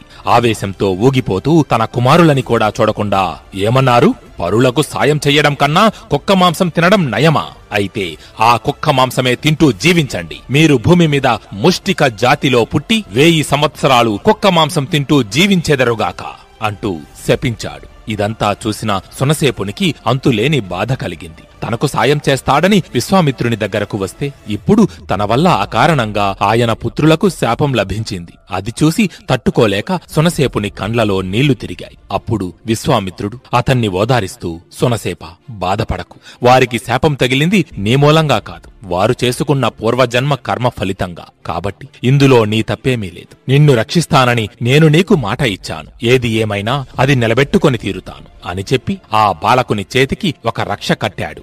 ఆ తరువాత అతని వైపు చూస్తూ, కుమారా, యజ్ఞం జరిగేటప్పుడు నిన్ను బలి ఇచ్చే సమయంలో నీ మెడలో ఎర్రని పుష్పమాలలు వేసి నిన్ను ఉపస్తంభానికి కడతారు. అప్పుడు నువ్వు నేను చెప్పే మంత్రాలతో అగ్నిదేవుణ్ణి స్తుతించు, నీకంతా మంచే జరుగుతుంది అని చెప్పి అతడికి 2 మంత్రాలను ఉపదేశించాడు విశ్వామిత్రుడు. ఆ మంత్రాలను స్వీకరించిన సునసేపుడు ఇక తన భయాన్ని విడిచిపెట్టి నిక్షేపంగా అంబరీషుని వెంట బయలుదేరాడు. అలా వారు రథం మీద ప్రయాణించి యజ్ఞవాటికకు చేరుకున్నారు. అనుకున్నట్టుగానే సునసేపునికి ఎర్రటి వస్త్రాలు కట్టి పూలమాలలు వేసి ఉపస్తంభానికి కట్టారు. మొత్తంగా ఒక బలి పశువును సిద్ధం చేసినట్లు చేశారు. కాని సునసేపుడు భయపడలేదు. విశ్వామిత్రుని మీద నమ్మకంతో కళ్ళు మూసుకుని ఆయన ఉపదేశించిన మంత్రాలతో ఇంద్రుణ్ణి, అగ్నిని, దేవతలను స్తుతించాడు. ఆ స్తోత్రాలకు దేవేంద్రుడు ప్రసన్నుడై ఆ బాలుడికి దీర్ఘాయువును ప్రసాదించాడు. అంతేకాకుండా బలివ్వకుండానే అంబరీషునికి యజ్ఞఫలం పూర్తిగా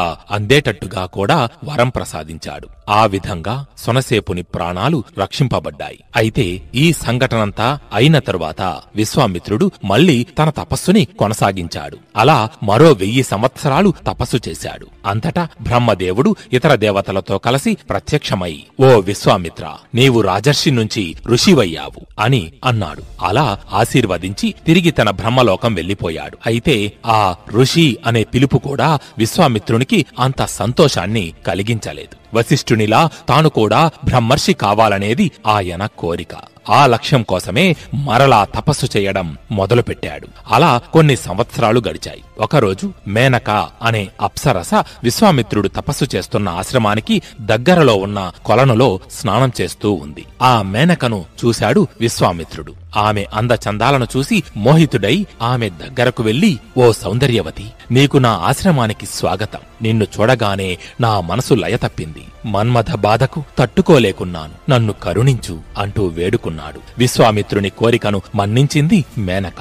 ఆయన ఆశ్రమంలోనే ఉండిపోయింది. 10 సంవత్సరాలు ఇద్దరూ సుఖంగా గడిపారు. అప్పుడు జ్ఞానోదయమైంది విశ్వామిత్రునికి. తన ప్రవర్తనకు తానే సిగ్గుపడ్డాడు. తన తపస్సుని భగ్నం చెయ్యడానికి దేవతలేమైనా మేనకను తన వద్దకు పంపారా అని కూడా అనుమానపడ్డాడు. ఆ అనుమానంతోనే మేనక వంక చూశాడు. మేనక భయంతో వణికిపోయింది. కాని విశ్వామిత్రుడు ఆమె మీద కోపగించుకోలేదు. జాలిపడ్డాడు. తప్పు తనదేనని తెలుసుకొని ఆమెతో మంచిగా మాట్లాడి పంపించి వేశాడు. ఆ తరువాత విశ్వామిత్రుడు హిమాలయ పర్వతాలకు వెళ్లాడు. అక్కడ ఇంద్రియాలను నిగ్రహించుకుని కౌశకీ నదీ తీరంలో తపస్సు చేయడం మొదలుపెట్టాడు. ఆ ప్రకారం 1000 సంవత్సరాలు తీవ్రమైన తపస్సు చేశాడు. ఆయన తపస్సుకు దేవతలందరూ భయపడిపోయి బ్రహ్మదేవుణ్ణి ఆశ్రయించగా బ్రహ్మదేవుడు వారందరితో కలిసి విశ్వామిత్రుని ముందు ప్రత్యక్షమై, ఓ విశ్వామిత్ర, నీ తపస్సు ఫలించింది. నేను ప్రసన్నుడైనాను. నీవు మహర్షిత్వాన్ని సాధించావు. నేటి నుండి నీవు మహారుషివి అని అన్నాడు. కాని దానికి కూడా విశ్వామిత్రుడికి సంతోషం కలగలేదు. తిరిగి బ్రహ్మదేవునితో, ఓ బ్రహ్మదేవ, మీరు నేను మహర్షినయ్యానని అన్నారు. కాని అంతకంటే ముఖ్యంగా నేను జితేంద్రుడినయ్యానా అని అడిగాడు. జితేంద్రుడు అంటే ఇంద్రియాలను జయించినవాడు అని అర్థం. అయితే విశ్వామిత్రుని మాటలకు బ్రహ్మదేవుడు అంటూ నవ్వి, ఓ మహర్షి, నీవు ఇంకా జితేంద్రియుడవు కాలేదు. దానికోసం ఇంకా తపస్సు చేయవలసి ఉంది అని చెప్పి అంతర్ధానమయ్యాడు. దేవతలు కూడా ఆయన వెంట స్వర్గానికి వెళ్లిపోయారు. దాంతో విశ్వామిత్రుడు మరలా తపస్సు చేయడం మొదలుపెట్టాడు. ఇది ఎంతటి ఘోరమైన తపస్సు అంటే చేతులు పైకెత్తి కేవలం గాలిని మాత్రమే ఆహారంగా తీసుకుంటూ ఎండాకాలంలో 5 అగ్నుల మధ్యలో నిలబడి, వర్షాకాలంలో 6 బయట వర్షపు చినుకులలో తడుస్తూ, చలికాలంలో నీటిలో మునిగి ఇలా అత్యంత కఠోరంగా తపస్సు ఆచరిస్తున్నాడు. అలా 1000 సంవత్సరాలు చేశాడు. విశ్వామిత్రుని ఘోర తపస్సు చూసి ఇది ఎక్కడ విపరీత పరిణామానికి దారితీస్తుందోనని దేవతలు, దేవేంద్రుడు భయపడిపోయారు. దాంతో ఇంద్రుడు వెంటనే రంభను పిలిపించి, రంభ, విశ్వామిత్రుడు ఘోర తపస్సు చేస్తున్నాడు. నీవు వెళ్లి నీ అందచందాలతో అతడిని వశపరుచుకుని అతని తపస్సుని భగ్నం చెయ్యాలి. ఇది దేవతా కార్యం, నువ్వు చెయ్యక తప్పదు అని అన్నాడు. ఇంద్రుని మాటలు విన్న రంభ చేతులు జోడించి ఆయనకు నమస్కరించి, ఓ దేవేంద్ర, మీ మాటలు నాకు శిరోధార్యం. కాని ఆ విశ్వామిత్రుడు మహాకోపిష్టి. నా చేష్టలకు ఆయన నన్ను శపించగలడు. నాకు చాలా భయంగా ఉంది. ఆ తరువాత మీ ఇష్టం అని అంది. దానికి ఇంద్రుడు, రంభ, భయపడకు. నీకు తోడుగా నేను మన్మధుడు కోకిలల రూపంలో వచ్చి నీ పక్కనే ఉంటాం. ఏదైనా ప్రమాదం జరిగితే వెంటనే వచ్చి నిన్ను ఆదుకుంటాను. కాబట్టి నీవు భయపడవలసిన పనిలేదు. నీ హావభావ విలాసములతో విశ్వామిత్రునికి మత్తెక్కించు, నా మాట మన్నించు, ఈ కార్యం నెరవేర్చు అని అన్నాడు. దాంతో రంభకు ఒప్పుకోక తప్పలేదు. సరేనని విశ్వామిత్రుని వద్దకు వెళ్లి ఆయన ముందు నాట్యం చెయ్యసాగింది. ఆడింది, పాడింది. విశ్వామిత్రుని మనసుని ఆకర్షించడానికి ఏమేం చెయ్యాలో ఆ ప్రయత్నాలన్నీ చేసింది. రంభను చూశాడు విశ్వామిత్రుడు. అందంగా ఉంది అనుకున్నాడు. కాని అంతలోనే ఆయనకు ఒక సందేహం కలిగింది. ఇదంతా ఆ దేవేంద్రుని కుతంత్రం కాదు కదా అని అనుమానపడ్డాడు. అంతే, ఆ ఆలోచన రాగానే ముందు వెనక ఆలోచించకుండా విపరీతమైన కోపంతో రంభ వైపు చూస్తూ, ప్రశాంతంగా తపస్సు చేసుకుంటున్న నన్ను నీ అందచందాలతో ప్రలోభ పెట్టడానికి ప్రయత్నించావు. కాబట్టి 10,000 సంవత్సరాలు నీవు ఇక్కడే ఇలాగే రాయిలా పడి ఉండు. నీ తప్పుకి శిక్ష పూర్తయిన తరువాత ఒక మునీశ్వరుడు వచ్చి నీకు శాప విమోచనం కలిగిస్తాడు అని శపించాడు. విశ్వామిత్రుడు అలా శపించగానే రంభ రాయిలా మారిపోయింది. ఆమెను కాపాడతానని మాట ఇచ్చిన ఇంద్రుడు, మన్మధుడు మాత్రం అది చూసి అక్కడి నుండి పారిపోయారు. అయితే రంభను శపించిన తరువాత విశ్వామిత్రుడు చాలా పశ్చాత్తాపడ్డాడు. అయ్యో, అనవసరంగా రంభ మీద కోపగించుకొని ఆమెను శపించాను. దీనివల్ల ఇంతకాలం నేను చేసిన తపస్సు వృధా అయిపోయింది కదా. నేను నా ఇంద్రియాలను, అందులోనూ మరీ ముఖ్యంగా నా కోపాన్ని జయించలేకపోతున్నాను. దీనితో నాకు మనశ్శాంతి లేకుండా పోయింది. ఇక నేను ఎవరి మీద కోపం తెచ్చుకోకూడదు. నన్ను ఎవరేమన్నా, ఏం చేసినా కోపగించుకోను, శపించను. ఇంద్రియాలను నిగ్రహించి బ్రహ్మర్షిత్వం సిద్ధించేంత వరకు తపస్సు చేస్తూనే ఉంటాను అని అనుకుని ప్రస్తుతం తాను ఉంటున్న ఉత్తర దిక్కును వదిలిపెట్టి తూర్పు దిక్కుగా వెళ్లాడు విశ్వామిత్రుడు. అక్కడ ఒక ఆశ్రమం నిర్మించుకొని మళ్లీ తపస్సు మొదలుపెట్టాడు. ఈసారి చేస్తున్న తపస్సు అంతకు ముందు కన్నా ఘోరమైనది. ఆహారాన్ని పూర్తిగా త్యజించి, ఇంద్రియాలను నిగ్రహించి, మనస్సుని అంతఃకరణం చేసి ఆ పరమాత్మనే ధ్యానించసాగాడు. అలా సంవత్సరాలు గడిచిపోతున్నాయి. ఆహారం ఏమీ తీసుకోకపోవడంతో ఆయన శరీరం ఒక ఎండు కట్టె మాదిరి తయారయ్యింది. తపస్సు మధ్యలో ఎన్నో విఘ్నాలు, అడ్డంకులు ఎదురయ్యాయి. అయినా కూడా విశ్వామిత్రుడు చలించలేదు, ఇంద్రియాలకు లోబడలేదు. అలా 1000 సంవత్సరాలు గడిచాయి. దానితో ఇక తన తపస్సు పూర్తయిందనుకుని విశ్వామిత్రుడు తపస్సు నుండి లేచి ఆహారం తీసుకోవడానికి కూర్చున్నాడు. సరిగ్గా అప్పుడే వచ్చాడు ఇంద్రుడు. తన నిజ రూపంతో కాదు, ఒక బ్రాహ్మణ వేషంలో విశ్వామిత్రుని వద్దకు వచ్చి, అయ్యా, చాలా ఆకలితో ఉన్నాను, కొంచెం అన్నం పెట్టండి అని అడిగాడు. అది విని మారు మాట్లాడకుండా విశ్వామిత్రుడు తాను తెచ్చుకున్న ఆహారాన్ని ఆ బ్రాహ్మణుడికి ఇచ్చేశాడు. వచ్చింది ఇంద్రుడేనని విశ్వామిత్రునికి తెలుసు. పైగా అప్పటికి ఎంతో కాలం నుంచి ఆహారం తీసుకోక ఆయన శరీరం కృశించిపోయింది. అయినా సరే విశ్వామిత్రుడు కోప్పడలేదు. నిరాహారిగా ఉండిపోయి మరలా తపస్సుకి పూనుకున్నాడు. కేవలం గాలినే ఆహారంగా తీసుకుంటూ ఇంకో 1000 సంవత్సరాలు తపస్సు చేశాడు. తాను అనుకున్న లక్ష్యం సాధించడానికి మనిషి ఎంత దూరం వెళ్ళగలడో, ఎంత కష్టపడగలడో చెప్పడానికి ఇంతకు ముందు మనం చెప్పుకున్న భగీరథుడు ఒక ఉదాహరణ అయితే, ఇప్పుడు చెప్పుకుంటున్న ఈ విశ్వామిత్రుడు మరో ఉదాహరణ. విశ్వామిత్రుని తపస్సు పరాకాష్ఠకు చేరుకుంది. ఆయన తల నుంచి పొగలు చెలరేగాయి. ఆ మంటలు లోకాల్ని దహించి వేస్తాయేమో అని దేవతలు భయపడ్డారు. వెంటనే వారందరూ కలిసి బ్రహ్మదేవుని వద్దకు వెళ్లి, ఓ బ్రహ్మదేవా, విశ్వామిత్రుణ్ణి మీరు మహర్షి అని ఆశీర్వదించారు. కాని ఆయన తపస్సు మానలేదు. దాంతో మేము రంభను పంపాము. ఆయన ఆమెను రాయిగా మార్చేశాడు. చివరకు ఆయన తింటున్న ఆహారాన్ని కూడా లాక్కున్నాము. అయినా కోపగించుకోలేదు. ఇలా మేము ఎన్ని ప్రలోభాలు పెట్టినా విశ్వామిత్రుడు మాత్రం చలించలేదు, తపస్సు మానలేదు. ఆయన శరీరం నుంచి మంటలు చెలరేగి లోకాలను దహించి వేస్తున్నాయి. ఒక్కసారి ఆకాశంలో చూడండి, సూర్యుడు ప్రకాశించడం లేదు, గాలి వీయడం లేదు, భూమి కంపిస్తూ ఉంది, సర్వలోకాలు నాశనమయ్యేటట్టు ఉన్నాయి. కాబట్టి ఇక మీరే రక్షించాలి. తమరు వెంటనే వచ్చి ఆయన కోరిన వరం ఇవ్వండి, అప్పుడే విశ్వామిత్రుడు శాంతిస్తాడు అని అన్నారు. దేవతల మన్ననను ఆలకించిన బ్రహ్మదేవుడు వారి వెంట విశ్వామిత్రుని వద్దకు వెళ్ళాడు. వెళ్లి తపస్సు చేసుకుంటున్న విశ్వామిత్రుణ్ణి చూస్తూ, ఓ బ్రహ్మర్షి, కనులు తెరువు, నీ తపస్సు ఫలించింది, నీకు బ్రాహ్మణత్వం సిద్ధించింది, నీవు బ్రహ్మర్షివయ్యావు. ఈ సృష్టిలో నీకు నచ్చిన చోటుకి మనసులో తలచుకోగానే వెళ్ళగలవు. ఇంకా నీకు దీర్ఘాయుష్యును ప్రసాదిస్తున్నాను, నీకు శుభం కలుగుతుంది అని అనేక వరాలను అనుగ్రహించాడు. అయితే బ్రహ్మదేవుని నోటి నుంచి ఎప్పుడైతే బ్రహ్మర్షి అనే మాట వచ్చిందో అది వినడంతోనే విశ్వామిత్రుని మనసు ఆనందంతో నిండిపోయింది. ఆ పిలుపు కోసమే కదా వేలకు వేల సంవత్సరాలు కఠోర తపస్సు చేసింది. రాజ్యాన్ని, రాజ పదవిని వదులుకొని అడవుల వెంట తిరిగింది. ఎన్నో అడ్డంకులు, సవాళ్లు, పరీక్షలు ఒకదాని వెంట ఒకటి వచ్చి చుట్టుముడితే వాటన్నిటినీ దాటుకుంటూ తనలోని లోపాలను ఎప్పటికప్పుడు సరిదిద్దుకుంటూ రాజు నుండి రాజర్షికి, రాజర్షి నుండి ఋషికి, ఋషి నుండి మహర్షికి, నేడు ఆ మహర్షి నుండి బ్రహ్మర్షి స్థానానికి చేరుకున్నాడు. అలా తన కోరికను నెరవేర్చుకున్నాడు. అయితే తనని బ్రహ్మర్షి అని సంబోధించిన బ్రహ్మదేవునితో విశ్వామిత్రుడు, ఓ బ్రహ్మదేవా, మీరు నాకు బ్రాహ్మణత్వాన్ని, బ్రహ్మర్షి పదవిని ప్రసాదించారు. దానికి నాకు ఎంతో సంతోషంగా ఉంది. అయితే ఇప్పుడు నేను బ్రహ్మర్షిని కాబట్టి నాకు ఓంకారము, వేదాలు సంపూర్తిగా లభ్యమయ్యేటట్లు, అలాగే నేను వాటిని ఇతరులకు బోధించే అధికారాన్ని కూడా ప్రసాదించండి. ఇంకా నాకు యజ్ఞాలు చెయ్యడానికి అనుమతి కావాలి. అన్నిటికంటే ముఖ్యంగా బ్రహ్మర్షి అయిన ఆ వశిష్ఠుడు వచ్చి నేను బ్రహ్మర్షినని అంగీకరించాలి.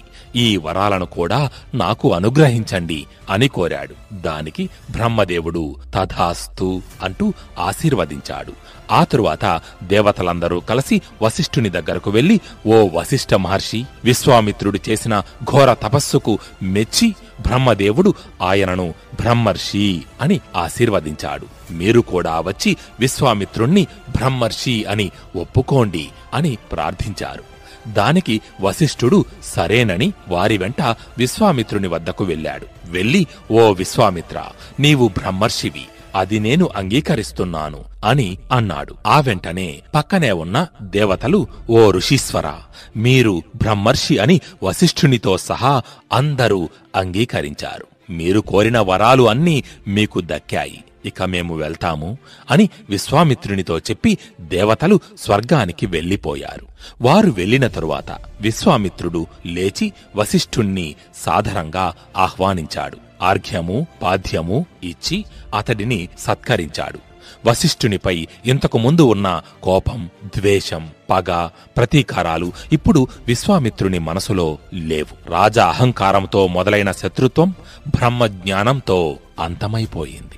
ఇప్పుడు వారు స్నేహితులుగా మారిపోయారు. అయినా ఇంద్రియాలను, మనసును జయించిన బ్రహ్మర్షులకు ఇంకా మిత్రులు ఎవరు, శత్రువులు ఎవరు? అందరూ ఆ పరమాత్మలోని భాగమే కదా. ఓ రామా, ఆ విధంగా విశ్వామిత్రుడు బ్రాహ్మణత్వాన్ని సంపాదించి బ్రహ్మర్షి అయ్యాడు. ఈయన మునులలో శ్రేష్ఠుడు, వీరుడు, మహాధర్మాత్ముడు అని విశ్వామిత్రుని చరిత్రను రామలక్ష్మణులకు సవిస్తరంగా వివరించాడు శతానందుడు. అయితే మనం ఒక్కసారి విశ్వామిత్రుని జీవితాన్ని పరిశీలిస్తే, రాజుగా ఉన్నప్పుడు ఒక సాధారణ మనిషిలా విశ్వామిత్రునిలో కోపం, తాపం, ప్రేమ, అసూయ, గౌరవం, గర్వం, అహంకారం ఇలా అన్ని రకాల భావోద్వేగాలు, సుగుణాలు, దుర్గుణాలు అన్నీ ఉన్నాయి. అందుకే మొదట గౌరవపూర్వకంగా వశిష్ఠుని ఆశ్రమానికి వెళ్లి పలకరించిన విశ్వామిత్రుడు కామధేనువు విషయంలో ప్రలోభపడి ఆయనతో గొడవపడ్డాడు. ఆ తరువాత అది కాస్త పంతంగా మారి వశిష్ఠుని మీద ఎలాగైనా గెలవాలి అనే ఉద్దేశంతో శివుని వద్ద నుంచి దివ్యాస్త్రాలను పొంది అతడితో యుద్ధానికి దిగాడు. కాని ఆ యుద్ధంలో కూడా ఓడిపోవడంతో విశ్వామిత్రునికి జ్ఞానోదయం అయ్యింది. క్షాత్ర బలం కన్నా, లోకంలోని మరే ఇతర విషయాల కన్నా బ్రహ్మజ్ఞానం గొప్పదని తెలుసుకుని తాను బ్రహ్మర్షి కావడమే ధ్యేయంగా పెట్టుకున్నాడు. బ్రహ్మర్షిత్వం అంటే ఇంద్రియాలను, కోరికలను జయించి ఒక మనిషి యొక్క అత్యుత్తమ స్థానానికి చేరుకోవడం. దానికి తపస్సు ఒక్కటే మార్గమని ఆలోచించి తపస్సులో కూర్చున్నాడు. ఎన్నో వేల సంవత్సరాలు కఠినమైన తపస్సుని ఆచరించాడు. మధ్యలో ఎన్నో అడ్డంకులు, ఆటుపోట్లు ఎదురయ్యాయి. కాని వేటికి లొంగకుండా క్రమక్రమంగా ఎదిగి రాజు నుండి బ్రహ్మర్షి స్థానానికి చేరుకున్నాడు విశ్వామిత్రుడు. ఇది కేవలం ఒక కథ కాదు, మనిషి సాధించిన విజయం.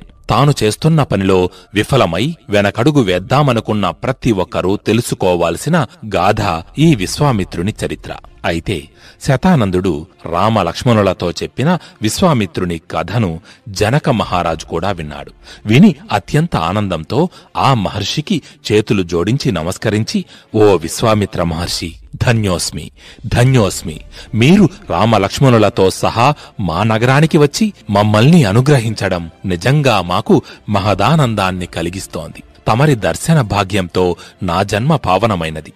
మీ గురించి శతానందుల వారు చెప్పిన మాటలను నేను ఎంతో శ్రద్ధాభక్తులతో విన్నాను. మీ గుణగణాలను విని మేమందరం తరించాము. మీరు చేసిన తపస్సు ఊహాతీతం. అది మీకు తప్ప వేరెవరికీ చెయ్యడం సాధ్యం కాదు. ఇలా మీ గొప్పతనం గురించి ఎంత చెప్పినా, ఎంత విన్నా అది తక్కువే. కాని ప్రస్తుతం సూర్యుడు అస్తమిస్తున్నాడు. తమరు సాయంకాల సంధ్యావందనాది కార్యక్రమాలు నిర్వర్తించాలి కదా. కాబట్టి నాకు సెలవు ఇప్పించండి. రేపు ఉదయమే వచ్చి తమరి దర్శనం చేసుకుంటాను. మిమ్మల్ని సాదరంగా రాజభవనానికి ఆహ్వానించి నా వెంట తీసుకువెళ్తాను అని వినయంగా పలికాడు జనక మహారాజు. ఆ మాటలకు విశ్వామిత్రుడు ఎంతో సంతోషించి ఆయన వెళ్లడానికి అనుజ్ఞ ఇచ్చాడు. ఆ మరునాడు సూర్యోదయం అయ్యింది. జనక మహారాజు కాలకృత్యాలు తీర్చుకొని మరలా విశ్వామిత్రుని వద్దకు వచ్చాడు. వచ్చి ఆయనను, రామలక్ష్మణులను, ఇంకా వారితో పాటు వచ్చిన ఋషులను అందరినీ సాదరంగా తన సభాభవనానికి ఆహ్వానించాడు. తగిన రీతిలో వారందరికీ అతిథి మర్యాదలు చేసి విశ్వామిత్రుణ్ణి భక్తితో పూజించాడు. ఆ తరువాత మాట్లాడుతూ, ఓ విశ్వామిత్ర మహర్షి, రామలక్ష్మణులారా, మీకు ఇదే మా స్వాగతం. నేను మీ ఆజ్ఞాబద్ధుడను. మీకు ఏం కావాలో నన్ను ఆదేశించండి, తక్షణమే నెరవేరుస్తాను అని అన్నాడు. అది విన్న విశ్వామిత్రుడు అంటూ నవ్వుతూ, ఓ జనక మహారాజా, మీ వినయ విధేయతలు అత్యంత ప్రశంసనీయము. నాతో పాటు వచ్చిన ఈ ఇద్దరు యువకులు అయోధ్య రాకుమారులైన రామలక్ష్మణులు. ఈ విషయం నిన్ననే మీకు చెప్పాము కదా. అయితే వీరు మీ దగ్గర ఉన్న అమోఘ ధనస్సుని చూడాలని అనుకుంటున్నారు. మీరు దానిని చూపిస్తే చూసి తిరిగి వెళ్ళిపోతారు అని అన్నాడు. అయితే దానికి జనకుడు విశ్వామిత్రునితో, ఋషీశ్వర, మీరు కోరినట్టే నేను వారికి ఆ ధనస్సుని చూపిస్తాను. కాని దానికంటే ముందుగా నేను దాని యొక్క విశిష్టతను మీకు తెలియజేస్తాను, వినండి. ఆ ధనస్సు శివధనస్సు. పూర్వం దక్షయజ్ఞ సమయంలో రుద్రుడు తనకు యజ్ఞంలో హవిర్భాగము ఇవ్వనందుకు కోపించి ఈ శివధనస్సును ధరించి దేవతలందరి శిరస్సులను ఖండించడానికి పూనుకున్నాడు. అప్పుడు దేవతలందరూ ఆయన్ను భక్తితో ప్రార్థించగా ఈశ్వరుడు దయతో వారిని క్షమించి వదిలిపెట్టేశాడు. కాని ఆ తరువాత తాను ఎత్తిన శివధనస్సును ఎక్కడ ఉంచాలా అని ఆలోచించి పరమశివుడు దానిని నిమి చక్రవర్తి వంశంలో 6వ వాడైన దేవరాతుడు అనే ఆయనకు అప్పగించాడు. ఆ దేవరాతుడు మరెవరో కాదు, మా పూర్వీకుడు. ఆ ప్రకారం అప్పటి నుండి ఆ శివధనస్సు మా రాజభవనంలోని పూజామందిరంలో వంశపారపర్యంగా పూజలందుకుంటూ ఉంది. అయితే ఆ తరువాత ఒకసారి నేను ఒక యజ్ఞం చెయ్యడానికి సంకల్పించి యజ్ఞశాలను నిర్మించడం కోసమని నాగలితో భూమిని దున్నుతూ ఉంటే ఆ నాగలి తగిలి భూమిలో నుంచి ఒక పెట్టె బయటకు వచ్చింది. అప్పుడు ఆ పెట్టెను తెరిచి చూడగా అందులో నాకు ఒక పసిపాప కనిపించింది. ఆ పాప ముఖ తేజస్సు, వర్చస్సు చూస్తే సాక్షాత్తు ఆ లక్ష్మీదేవే భూమి యందు ఇలా మానవ కాంతగా జన్మించిందా అనే భ్రమ కలిగింది. అప్పటికి ఇంకా సంతానం లేని నేను ఆ పసిబిడ్డను అలా వదిలేయలేక ఆ భగవంతుడే నాకు ఈ అదృష్టాన్ని కల్పించాడని భావించి ఆ పాపను ఇంటికి తీసుకువచ్చి సీత అని పేరు పెట్టి నా కూతురుగా నా ఇంట్లో ఎంతో అల్లారుముద్దుగా పెంచుకోసాగాను. అలా సీత పెరిగి యుక్త వయసుకు వచ్చింది. తను అయోనిజ సుగుణాల రాశి. అందంలో గాని గుణంలో గాని లోకంలోని మరే స్త్రీ అయినా తనకు సాటి వస్తుందని నేను అనుకోను. ఇక్కడ అయోనిజ అంటే మానవ యోని నుండి జన్మించనిది అని అర్థం. కాబట్టి ఇంతటి చక్కని కన్యను వివాహమాడేవాడు ఖచ్చితంగా లోకంలోనే గొప్ప పరాక్రమవంతుడై ఉండాలని నేను భావించాను. అందుకని సీతను వీర్యశుల్కగా ప్రకటించి ఆమెకు స్వయంవరం ఏర్పాటు చేశాను. అంటే సీతను వివాహమాడాలంటే వీరత్వమును శుల్కముగా ఇవ్వాలి. నా ప్రకటన విని లోకంలోని ఎక్కడెక్కడి నుంచో ఎందరో రాజులు సీతను వివాహమాడడం కోసం మిథిలకు వచ్చారు. అప్పుడు నేను వారికి ఈ ధనస్సును చూపించి, దీనిని ఎక్కుపెట్టిన వాళ్లకే నేను నా కూతురును ఇచ్చి వివాహం చేస్తానని చెప్పాను. దాంతో వాళ్ళందరూ దీనిని ఎక్కుపెట్టడానికి ప్రయత్నించారు. కాని వాళ్లలో ఏ ఒక్కరూ ఈ ధనస్సుని ఎక్కుపెట్టడం కాదు కదా, కనీసం కదల్చలేకపోయారు. అందుకని నేను వాళ్లలో ఎవరికీ సీతనిచ్చి వివాహం చెయ్యలేదు. దాంతో ఆ రాజకుమారులందరూ నా మీద పగబట్టి నేను కావాలనే వాళ్లకు అలవికాని పరీక్ష పెట్టి అందులో నెగ్గకుండా చేసి సీతనిచ్చి వివాహం చెయ్యకుండా వారందరినీ అవమానించాననే కోపంతో ఊగిపోతూ నా మీద యుద్ధానికి దిగారు. తమ తమ సైన్యాలతో మిథిలా నగరాన్ని చుట్టుముట్టారు. నేను ఒక్కడిని నా వద్దనున్న సైన్యంతో అంతమంది రాజులను ఎదిరించలేకపోయాను. కాని వారిని నగరంలోనికి రాకుండా రాజ్యం బయటే అడ్డుకున్నాను. అలా సంవత్సరం గడిచింది. మా మధ్య యుద్ధం సాగుతూనే ఉంది. ఇటు రాజ్యంలోని అత్యవసర వస్తువులు ధాన్యము అయిపోయాయి. ప్రజలు ఆకలితో ఆహారం కోసం అలమటిస్తున్నారు. అప్పుడు నేను ఇలా పని కాదనుకొని తపస్సు చేసి దేవతలను ప్రార్థించాను. దేవతలు నా ప్రార్థనను మన్నించి నాకు సైన్యాన్ని సమకూర్చారు. నేను ఆ సైన్యంతో నన్ను ఎదిరించిన రాజులను ఓడించి వారిని రాజ్యం నుంచి తరిమిగొట్టాను. దేవతా సైన్యం ధాటికి తట్టుకోలేక శత్రురాజులందరూ తలో దిక్కుకు పారిపోయారు. ఓ విశ్వామిత్ర మహర్షి, ఇది ఈ ధనస్సు యొక్క వృత్తాంతం. నేను శివధనస్సును రామలక్ష్మణులకు చూపిస్తాను. రాముడు ఆ ధనస్సును ఎక్కుపెడితే అన్నమాట ప్రకారం నేను అతడికి నా కూతురు సీతను ఇచ్చి వివాహం చేస్తాను అని అన్నాడు. అయితే జనకుని మాటలు విన్న విశ్వామిత్రుడు ఏమీ మాట్లాడకుండా, ఓ జనక మహారాజా, మీరు చెప్పిందంతా విన్నాను. మీ వద్దనున్న ఆ ధనస్సును తెచ్చి రామునికి చూపించండి అని అన్నాడు. దాంతో జనకుడు వెంటనే పూజా మందిరంలో పూజలందుకుంటున్న శివధనస్సుని అక్కడకు తీసుకురమ్మని తన సామంతులను ఆజ్ఞాపించాడు. ఆ ఆజ్ఞను శిరస వహిస్తూ 8 చక్రాలు గల వాహనం మీద ఒక పెట్టెలో శివధనస్సు భద్రంగా అమర్చి ఉండగా ఆ వాహనాన్ని 5,000 మంది మహాబలవంతులైన దృఢకాయులు తాళ్లతో బలంగా లాగుతూ అక్కడకు తీసుకువచ్చారు. దీనిని బట్టే అర్థం చేసుకోవచ్చు అసలు ఆ శివధనస్సును కదిలించడం ఎంత కష్టమో.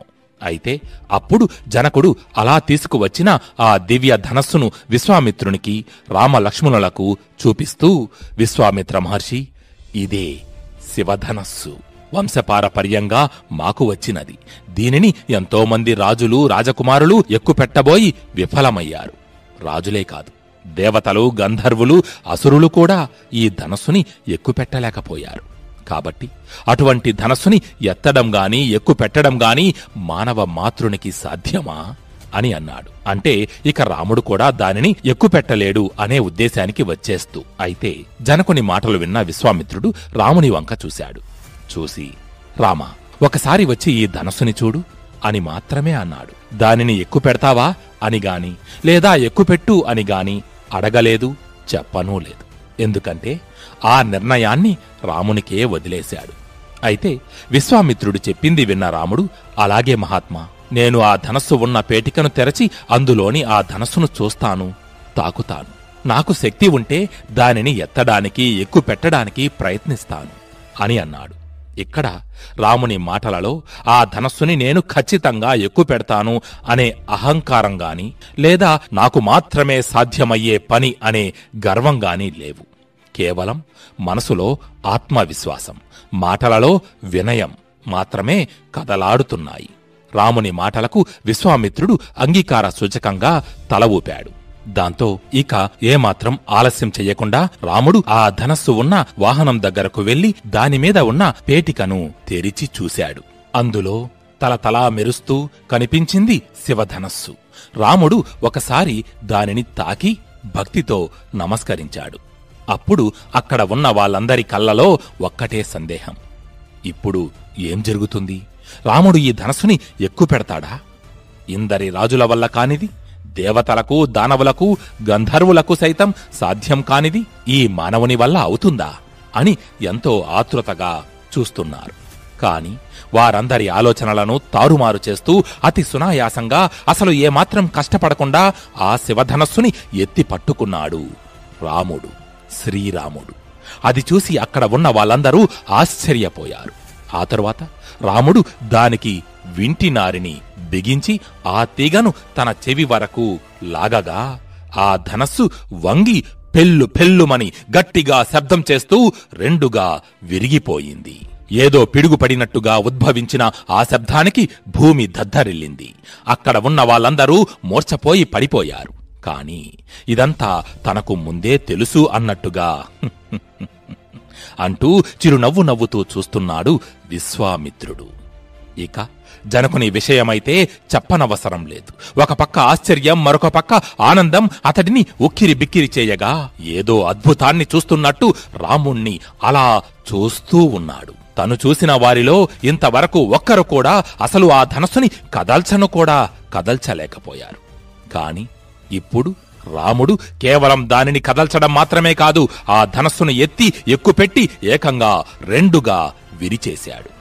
దాంతో ఇంతకాలానికి తన కుమార్తె సీతనిచ్చి వివాహం చెయ్యడానికి తగిన యోగ్యుడు దొరికాడనే ఆనందంతో పొంగిపోయాడు జనక మహారాజు. సభలోని వారందరూ మూర్ఛపోయి పడిపోగా జనకుడు మాత్రం ఆశ్చర్యంతో రాముణ్ణి అలా చూస్తూ ఉండిపోయాడు. ఆ తరువాత ఆనందంతో తల పక్కకు తిప్పి విశ్వామిత్రుణ్ణి చూస్తూ, మహర్షి, దశరథుని పుత్రుడైన శ్రీరాముని వీరత్వాన్ని, బలపరాక్రమాలను నేడు ప్రత్యక్షంగా చూశాను. అది చూసి నా ఒళ్ళు గగుర్పొడిచింది. అసలు ఇది నిజమా, కల అని నమ్మలేకపోతున్నాను. నా మనసంతా ఆశ్చర్యంతో నిండిపోయింది. నిజంగా ఇది అత్యద్భుతం, ఊహాతీతం అని అనేక విధాలుగా రాముణ్ణి ప్రశంసించి ఆ తరువాత మళ్లీ మాట్లాడుతూ, ఓ విశ్వామిత్ర మహర్షి, నేను లోకంలోని అత్యంత పరాక్రమవంతుడికి, వీరత్వం కలిగిన వాడికి సీతనిచ్చి వివాహం చెయ్యాలనుకున్నాను. అందుకే ఈ శివధనస్సుని ఎక్కుపెట్టే పరీక్షను నిర్ణయించాను. నేడు రాముడు ఆ పరీక్షలో విజయం సాధించి తన వీరత్వాన్ని, పరాక్రమాన్ని నిరూపించుకున్నాడు. కాబట్టి నేను కూడా ఇచ్చిన మాటను నిలబెట్టుకోవాలనుకుంటున్నాను. నా ప్రాణ సమానమైన నా పెద్ద కుమార్తె సీతను మనస్ఫూర్తిగా రామునికి సమర్పిస్తున్నాను. ఆమె దశరథ కుమారుడైన రాముణ్ణి వివాహమాడి మా వంశానికి కీర్తి ప్రతిష్టలు తెస్తుందని బలంగా నమ్ముతున్నాను. కాబట్టి మహర్షి, మీరు ఆజ్ఞాపిస్తే మా మంత్రులు వెంటనే అయోధ్యకు వెళ్లి రామలక్ష్మణులు తమరి సమక్షంలో సుఖంగా ఉన్నారని తెలియజేసి రాముడు శివధనుర్భంగం చేయడం, నేను నా కుమార్తె సీతను అతడికిచ్చి వివాహం చేయు సంకల్పించడం మొదలగు విషయాలన్నిటి గురించి దశరథ మహారాజుకి వివరంగా చెప్పి ఆయనను బంధుమిత్ర సపరివార సమేతంగా మిథిలకు తోడ్కొని వస్తాను అని వినయంగా పలికాడు. అది విన్న విశ్వామిత్రుడు అలాగే చెయ్యమని జనక మహారాజుకి అనుజ్ఞ ఇచ్చాడు. దాంతో వెంటనే జనకుడు తన మంత్రులతో సంప్రదించి ఇక్కడ జరిగిందంతా దశరథునికి తెలియజేసి అతడిని మిథిలకు ఆహ్వానించడానికి కొందరు ఉత్తములైన దూతలను అయోధ్యకు పంపాడు. జనకుని ఆదేశం మేరకు ఆయన దూతలు మిథిలా నగరం నుంచి బయలుదేరి 3 రోజుల పాటు ప్రయాణించి అయోధ్యకు చేరుకున్నారు.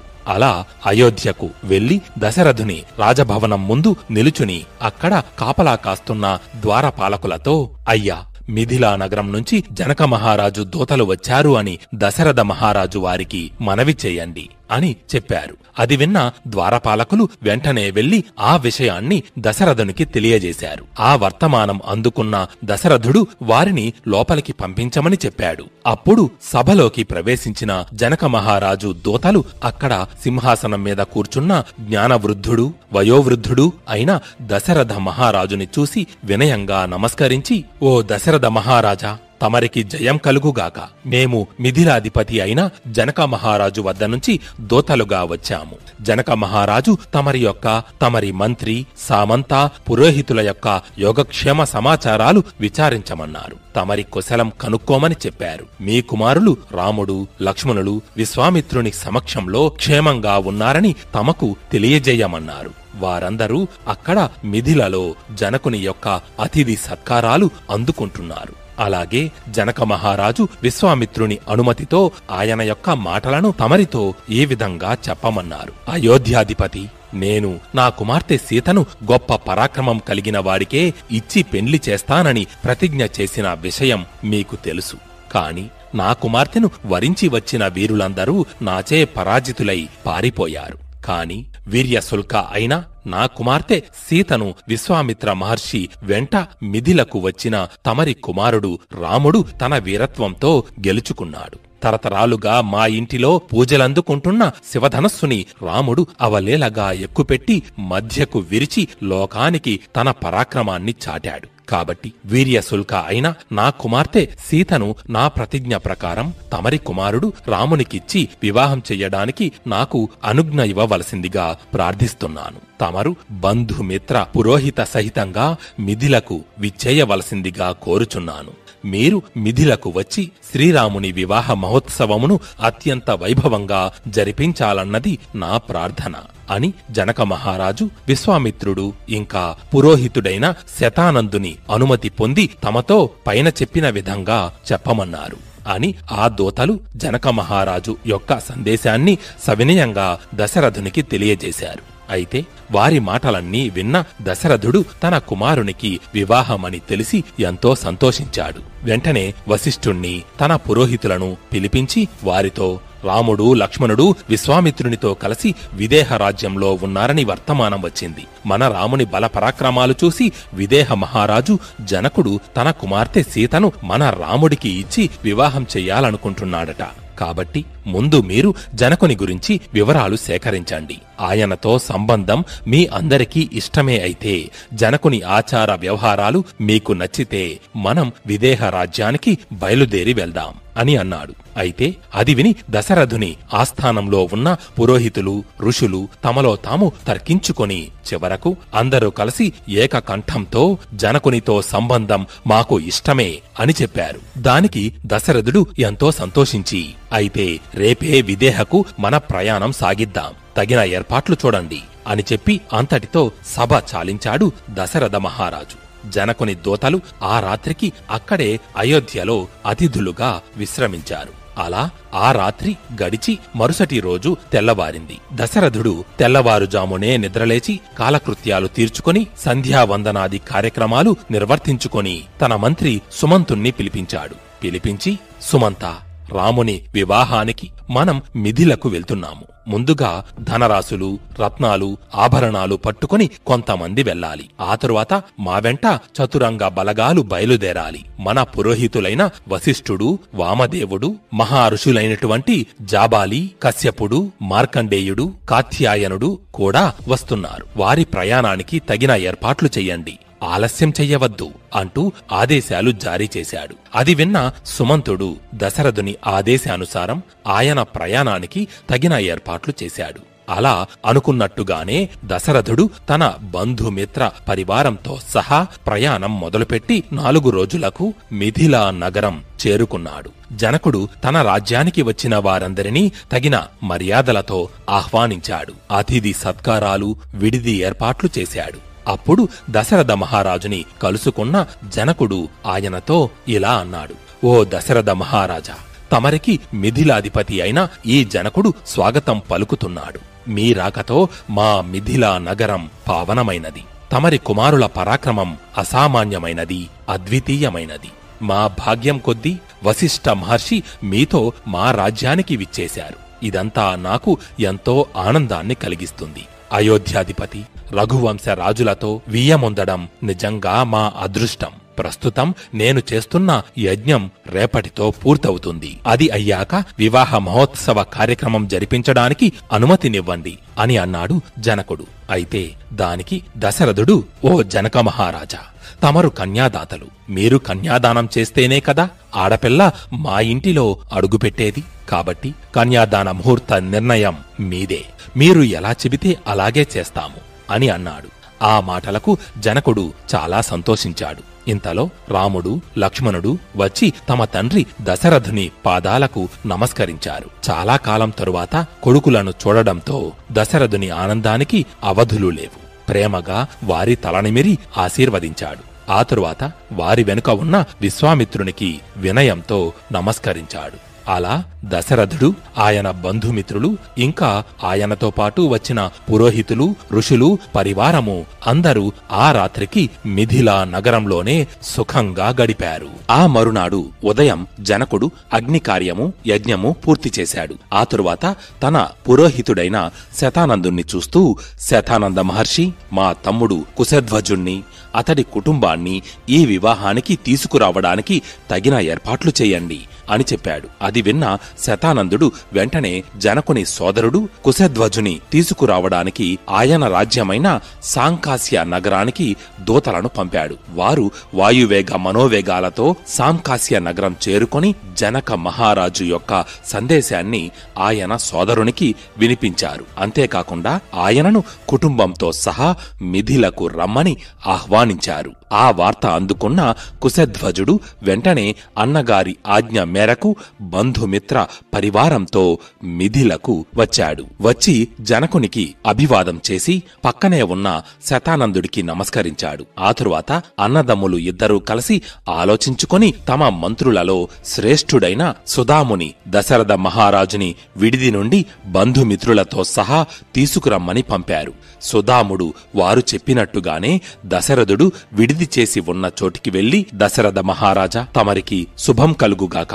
మా మహారాజు జనకుడు తమరిని సపరివార సమేతంగా తోడ్కొని రమ్మని నన్ను పంపించారు. మిమ్మల్ని చూడాలని వారు ఎంతో ఆతృతగా ఎదురుచూస్తున్నారు అని అన్నాడు. అయితే అది విన్న దశరథుడు వెంటనే తన పురోహితులు, ఋషులు వెంటరాగా జనకుని సభాభవనంలోకి ప్రవేశించాడు. అక్కడ ఉన్న జనకుణ్ణి చూస్తూ, ఓ జనక మహారాజా, మా కులగురువు వశిష్ఠుడని మీకు తెలుసు కదా. బ్రహ్మర్షి విశ్వామిత్రుల వారి అనుమతితో మా కులగురువు వశిష్ఠుడు తమరికి మా వంశవృక్షం గురించి, మా వంశంలోని పూర్వ రాజుల గురించి వివరంగా చెబుతారు అని పలికి వశిష్ఠుని వంక చూశాడు దశరథుడు. దశరథుని మాటలు విన్న వశిష్ఠ మహర్షి లేచి నిలబడి సభామందిరమంతా ఒకసారి కలియజూసి గంభీరంగా ఇలా అన్నాడు. ఓ మహారాజా జనక, ఓ సభాసదులారా, మీరు అందరూ సావధానంగా వినండి. నేను ఇప్పుడు ఇక్ష్వాకు వంశ పరంపరను వివరిస్తాను. ఇది మానవ చరిత్రలో ఓ మహోన్నత వంశం. ధర్మానికి, సత్యానికి ప్రతీకగా నిలచిన రాజులు పుట్టిన వంశమిది అని చెప్పడం మొదలుపెట్టాడు వశిష్ఠుడు. అవ్యక్తం నుండి, అనగా బయటకు కనబడని ఒక మహాశక్తి నుండి బ్రహ్మదేవుడు ఉద్భవించాడు. ఆ బ్రహ్మ కుమారుడు మరీచి, మరీచికి కుమారుడు కశ్యపుడు, కశ్యపుని సంతానమే సూర్యుడు. సూర్యునికి మనువు పుట్టాడు. ఆ మనువు ప్రజలకు అధిపతిగా ప్రజాపతి అయ్యాడు. మనువు కుమారుడు ఇక్ష్వాకు. ఇక్ష్వాకు మహారాజు తొలిసారిగా అయోధ్యను పాలించి తన పేరుతో వంశానికి గొప్ప పేరు తెచ్చాడు. అప్పటి నుండి దీనికి ఇక్ష్వాకు వంశం అనే పేరు వచ్చింది. ఆ తరువాత ఈ వంశంలో కుక్షి, వికుక్ష్మి, బాణుడు, అనరణ్యుడు, పృథువు, త్రిశంకు అనే అనేక మంది రాజులు పుట్టారు. వారందరూ కూడా కీర్తిమంతులే. మరీ ముఖ్యంగా వీరిలో మాంధాత చక్రవర్తి ధర్మ పరిపాలనలో సర్వలోకానికి ఆదర్శంగా నిలిచాడు. భగీరథుడు గంగను భూమికి తీసుకువచ్చి ప్రజల పాపాలను పవిత్రం చేశాడు. రఘు మహారాజు ధైర్య సాహసాలతో రఘువంశం అనే పేరుకు జన్మనిచ్చాడు అంటూ ఇక్ష్వాకు వంశ రాజులు ఒక్కొక్కరి గురించి చెప్పుకుంటూ వచ్చి వశిష్ఠుడు చివరగా, మహాశయులారా, అటువంటి మహోన్నత చరిత్ర కలిగిన ఇక్ష్వాకు వంశంలో వంశంలో అజుడు అనే రాజు పుట్టాడు. ఆ రాజు కుమారుడే అయోధ్యాధిపతి అయిన దశరథ మహారాజు. ఈ దశరథ మహారాజు కుమారులు రామలక్ష్మణులు. కాబట్టి జనక మహారాజా, ఇప్పుడు మీరే చెప్పండి, ఇటువంటి పవిత్రమైన వంశంలో పుట్టిన మహావీరులు, సత్యనిష్ఠులు అయిన రామలక్ష్మణులతో మీ కుమార్తెల వివాహం జరగడం కన్నా గొప్ప శుభం ఇంకేముంటుంది? ఇది మీకు, మాకు, ఇరు వంశాల వారికి చరిత్రలో నిలిచిపోయే మంగళ కార్యం అని వశిష్ఠ మహర్షి తన మాటలు ముగించగానే సభ అంతా ఆనందధ్వనులతో మార్మోగిపోయింది. అయితే ఇలా వశిష్ఠ మహర్షి ఇక్ష్వాకు వంశ పరంపరను వివరించి ముగించిన తరువాత రాజు జనకుడు గౌరవంగా చేతులు జోడించి నిలబడి దశరథునితో ఇలా అన్నాడు: ఓ దశరథ మహారాజా, మీ వంశ కథ విని నాకు ఎంతో ఆనందం కలిగింది. కాని సాంప్రదాయం ప్రకారం వధువు వంశ చరిత్ర కూడా వివరించాలి. కాబట్టి మా విదేహ వంశ పరంపరను కూడా వినండి అని జనకుడు తన వంశ కథను చెప్పడం ప్రారంభించాడు. మిథిలా నగరాన్ని నిర్మించినవాడు మహారాజు మిథి. ఆయన నిమి చక్రవర్తి కుమారుడు. మిథిని జనకుడు అని కూడా పిలిచేవారు. అందువల్లే మా వంశంలో ప్రతి రాజును జనకుడు అని పిలిచే సంప్రదాయం ఏర్పడింది. మిథి తరువాత ఆయన కుమారుడు ఉదావసువు, తరువాత నందివర్ధనుడు, తరువాత సుకేతువు. ఇలా తరతరాలుగా మా వంశం కొనసాగింది. వీరిలో కొందరు పరాక్రమంలో మహావీరులు, కొందరు ధర్మంలో రాజర్షులు. ఈ వంశంలో మహోరోముడు, స్వర్ణరోముడు, హ్రస్వరోముడు వంటి మహాప్రతాపవంతులు ఉన్నారు. హ్రస్వరోమ మహారాజు నా తండ్రి. ఆయన తన జీవిత అంతంలో నన్ను మిథిలారాజుగా పట్టాభిషిక్తుణ్ణి చేశారు. నా తమ్ముడు కుశధ్వజుని నాకు అప్పగించి ఆయన వనప్రస్థ జీవితం గడిపేందుకు అడవులకు వెళ్లారు. కొంతకాలం తరువాత ఆయన స్వర్గస్థులయ్యారు. అప్పటి నుండి నా తమ్ముడి సంరక్షణ బాధ్యత కూడా నాదే అయ్యింది. ఒకసారి సాంకాస్యరాజు సుధన్వుడు నా మీద యుద్ధానికి దిగాడు. నీ దగ్గర ఉన్న శివధనస్సుని నీ కుమార్తె సీతను నాకు ఇవ్వాలి అంటూ నన్ను హెచ్చరించాడు. నేను అతని మాటలకు లోబడలేదు. ఫలితంగా మేమిద్దరం యుద్ధానికి దిగాం. ఆ యుద్ధంలో సుధన్వుడు నా చేతిలో ఓడిపోయి ప్రాణాలను కోల్పోయాడు. ఆ తరువాత నేను సాంకాస్య రాజ్యాన్ని జయించి నా తమ్ముడు కుశధ్వజుని అక్కడి రాజుగా పట్టాభిషిక్తుణ్ణి చేశాను. ఇప్పుడు నేను మీ ముందున్నాను. ఓ వశిష్ఠ మహర్షి, నా కుమార్తె సీతను రామునికి, నా తమ్ముడు కుశధ్వజుని కుమార్తె ఊర్మిలను లక్ష్మణునికి వివాహం జరిపించాలని నిశ్చయించుకున్నాము. ఈ వివాహానికి నా మనసు సాక్షిగా ఉంది. ఇది నాకు మహదానందాన్ని కలిగిస్తుంది అని పలికి ఆ తరువాత జనకుడు దశరథుడిని చూస్తూ మరింత గౌరవప్రదంగా ఇలా అన్నాడు: మహారాజా దశరథ, రామలక్ష్మణులతో మొదట గోదానది శుభకార్యాలు చేయించండి. ఆ తరువాత నేను మహోత్సవంగా వివాహం జరుపుతాను. నేడు మఘా నక్షత్రం, 3వ రోజున ఉత్తర ఫల్గుని నక్షత్రంలో ఈ వివాహం జరిపిద్దాం. అంతవరకు మిగిలిన శుభకార్యాలు నిర్వహించండి అని అన్నాడు. జనకుని మాటలు విన్న వశిష్ఠుడు, విశ్వామిత్రుడు ఒకరినొకరు చూసుకుని మెల్లగా తల ఊపారు. తరువాత ఇద్దరూ కలిసి జనకునితో: మహారాజా జనక, మీ వంశం అలాగే దశరథ మహారాజుల వారి వంశం రెండూ ఉన్నతమైనవి మరియు సమానమైనవి. ఈ రెండు వంశాలు ఎందులోనూ ఒకటికి ఒకటి తీసిపోవు. ఈ రెండింటి కలయిక ఒక మహాశుభ సూచకం. నీ కుమార్తె సీత రామునికి, నీ తమ్ముడు కుమార్తె ఊర్మిళ లక్ష్మణునికి కలవడం నిజంగా దివ్యమైన అనుబంధం. అయితే మేము ఒక మాట చెప్పదలిచాము. నీ తమ్ముడు కుశధ్వజ మహారాజుకు ఊర్మిళ కాకుండా ఇంకా 2 కుమార్తెలు ఉన్నారు. వారిని కూడా దశరథ మహారాజు ఇతర కుమారులైన భరత, శత్రుఘ్నులకు ఇచ్చి వివాహం చెయ్యమని సూచిస్తున్నాము. రామలక్ష్మణులు ఎంత గొప్పవారో భరత, శత్రుఘ్నులు కూడా అంతే సౌందర్యశీలులు, ధైర్యశూరులు. ఈ వివాహంతో ఇరువురి రాజ్యాలు శాశ్వతంగా బంధుత్వంలో అనుసంధానమవుతాయి అని అన్నాడు. అయితే ఆ మహర్షుల మాటలు విని జనక మహారాజు ఆనందంతో చేతులు జోడించాడు. ఓ మునీశ్వరులారా, మీ సలహా నిజంగా మాకు వరప్రసాదం వంటిది. నా తమ్ముడు కుశధ్వజుని కుమార్తెలు మాండవి, శృతకీర్తిలను భరత శత్రుఘ్నులకు ఇవ్వడానికి మేము సంతోషంగా అంగీకరిస్తున్నాము. ఈ 4 వివాహాలు ఒకే రోజున ఒకే వేదికపై ఒకే ముహూర్తంలో జరగాలని నేను సంకల్పిస్తున్నాను. ఆ రోజు ఉత్తర ఫల్గుని నక్షత్రం. ఆ నక్షత్రానికి సంతాన ప్రదాత అయిన భగుడు అధిపతి. ఆ శుభ నక్షత్రంలో ఈ వివాహాలు జరగడం అత్యంత మంగళప్రదం. ఓ మహర్షులారా, మీరే దగ్గరుండి ఈ శుభకార్యాలను జరిపించండి. ఈ 4 పవిత్ర వివాహాలతో అయోధ్య, మిథిల రాజ్యాలు ఒకటిగా కలుస్తాయి అని జనక మహారాజు వినయంతో పలికిన ఈ మాటలు విన్న వెంటనే సభా మందిరమంతా ఆనంద హర్షధ్వనులతో మారుమ్రోగిపోయింది. ఆ తరువాత ఏం జరిగిందో తరువాయి భాగంలో తెలుసుకుందాం. జై శ్రీరామ్, జై జై రామాయణం.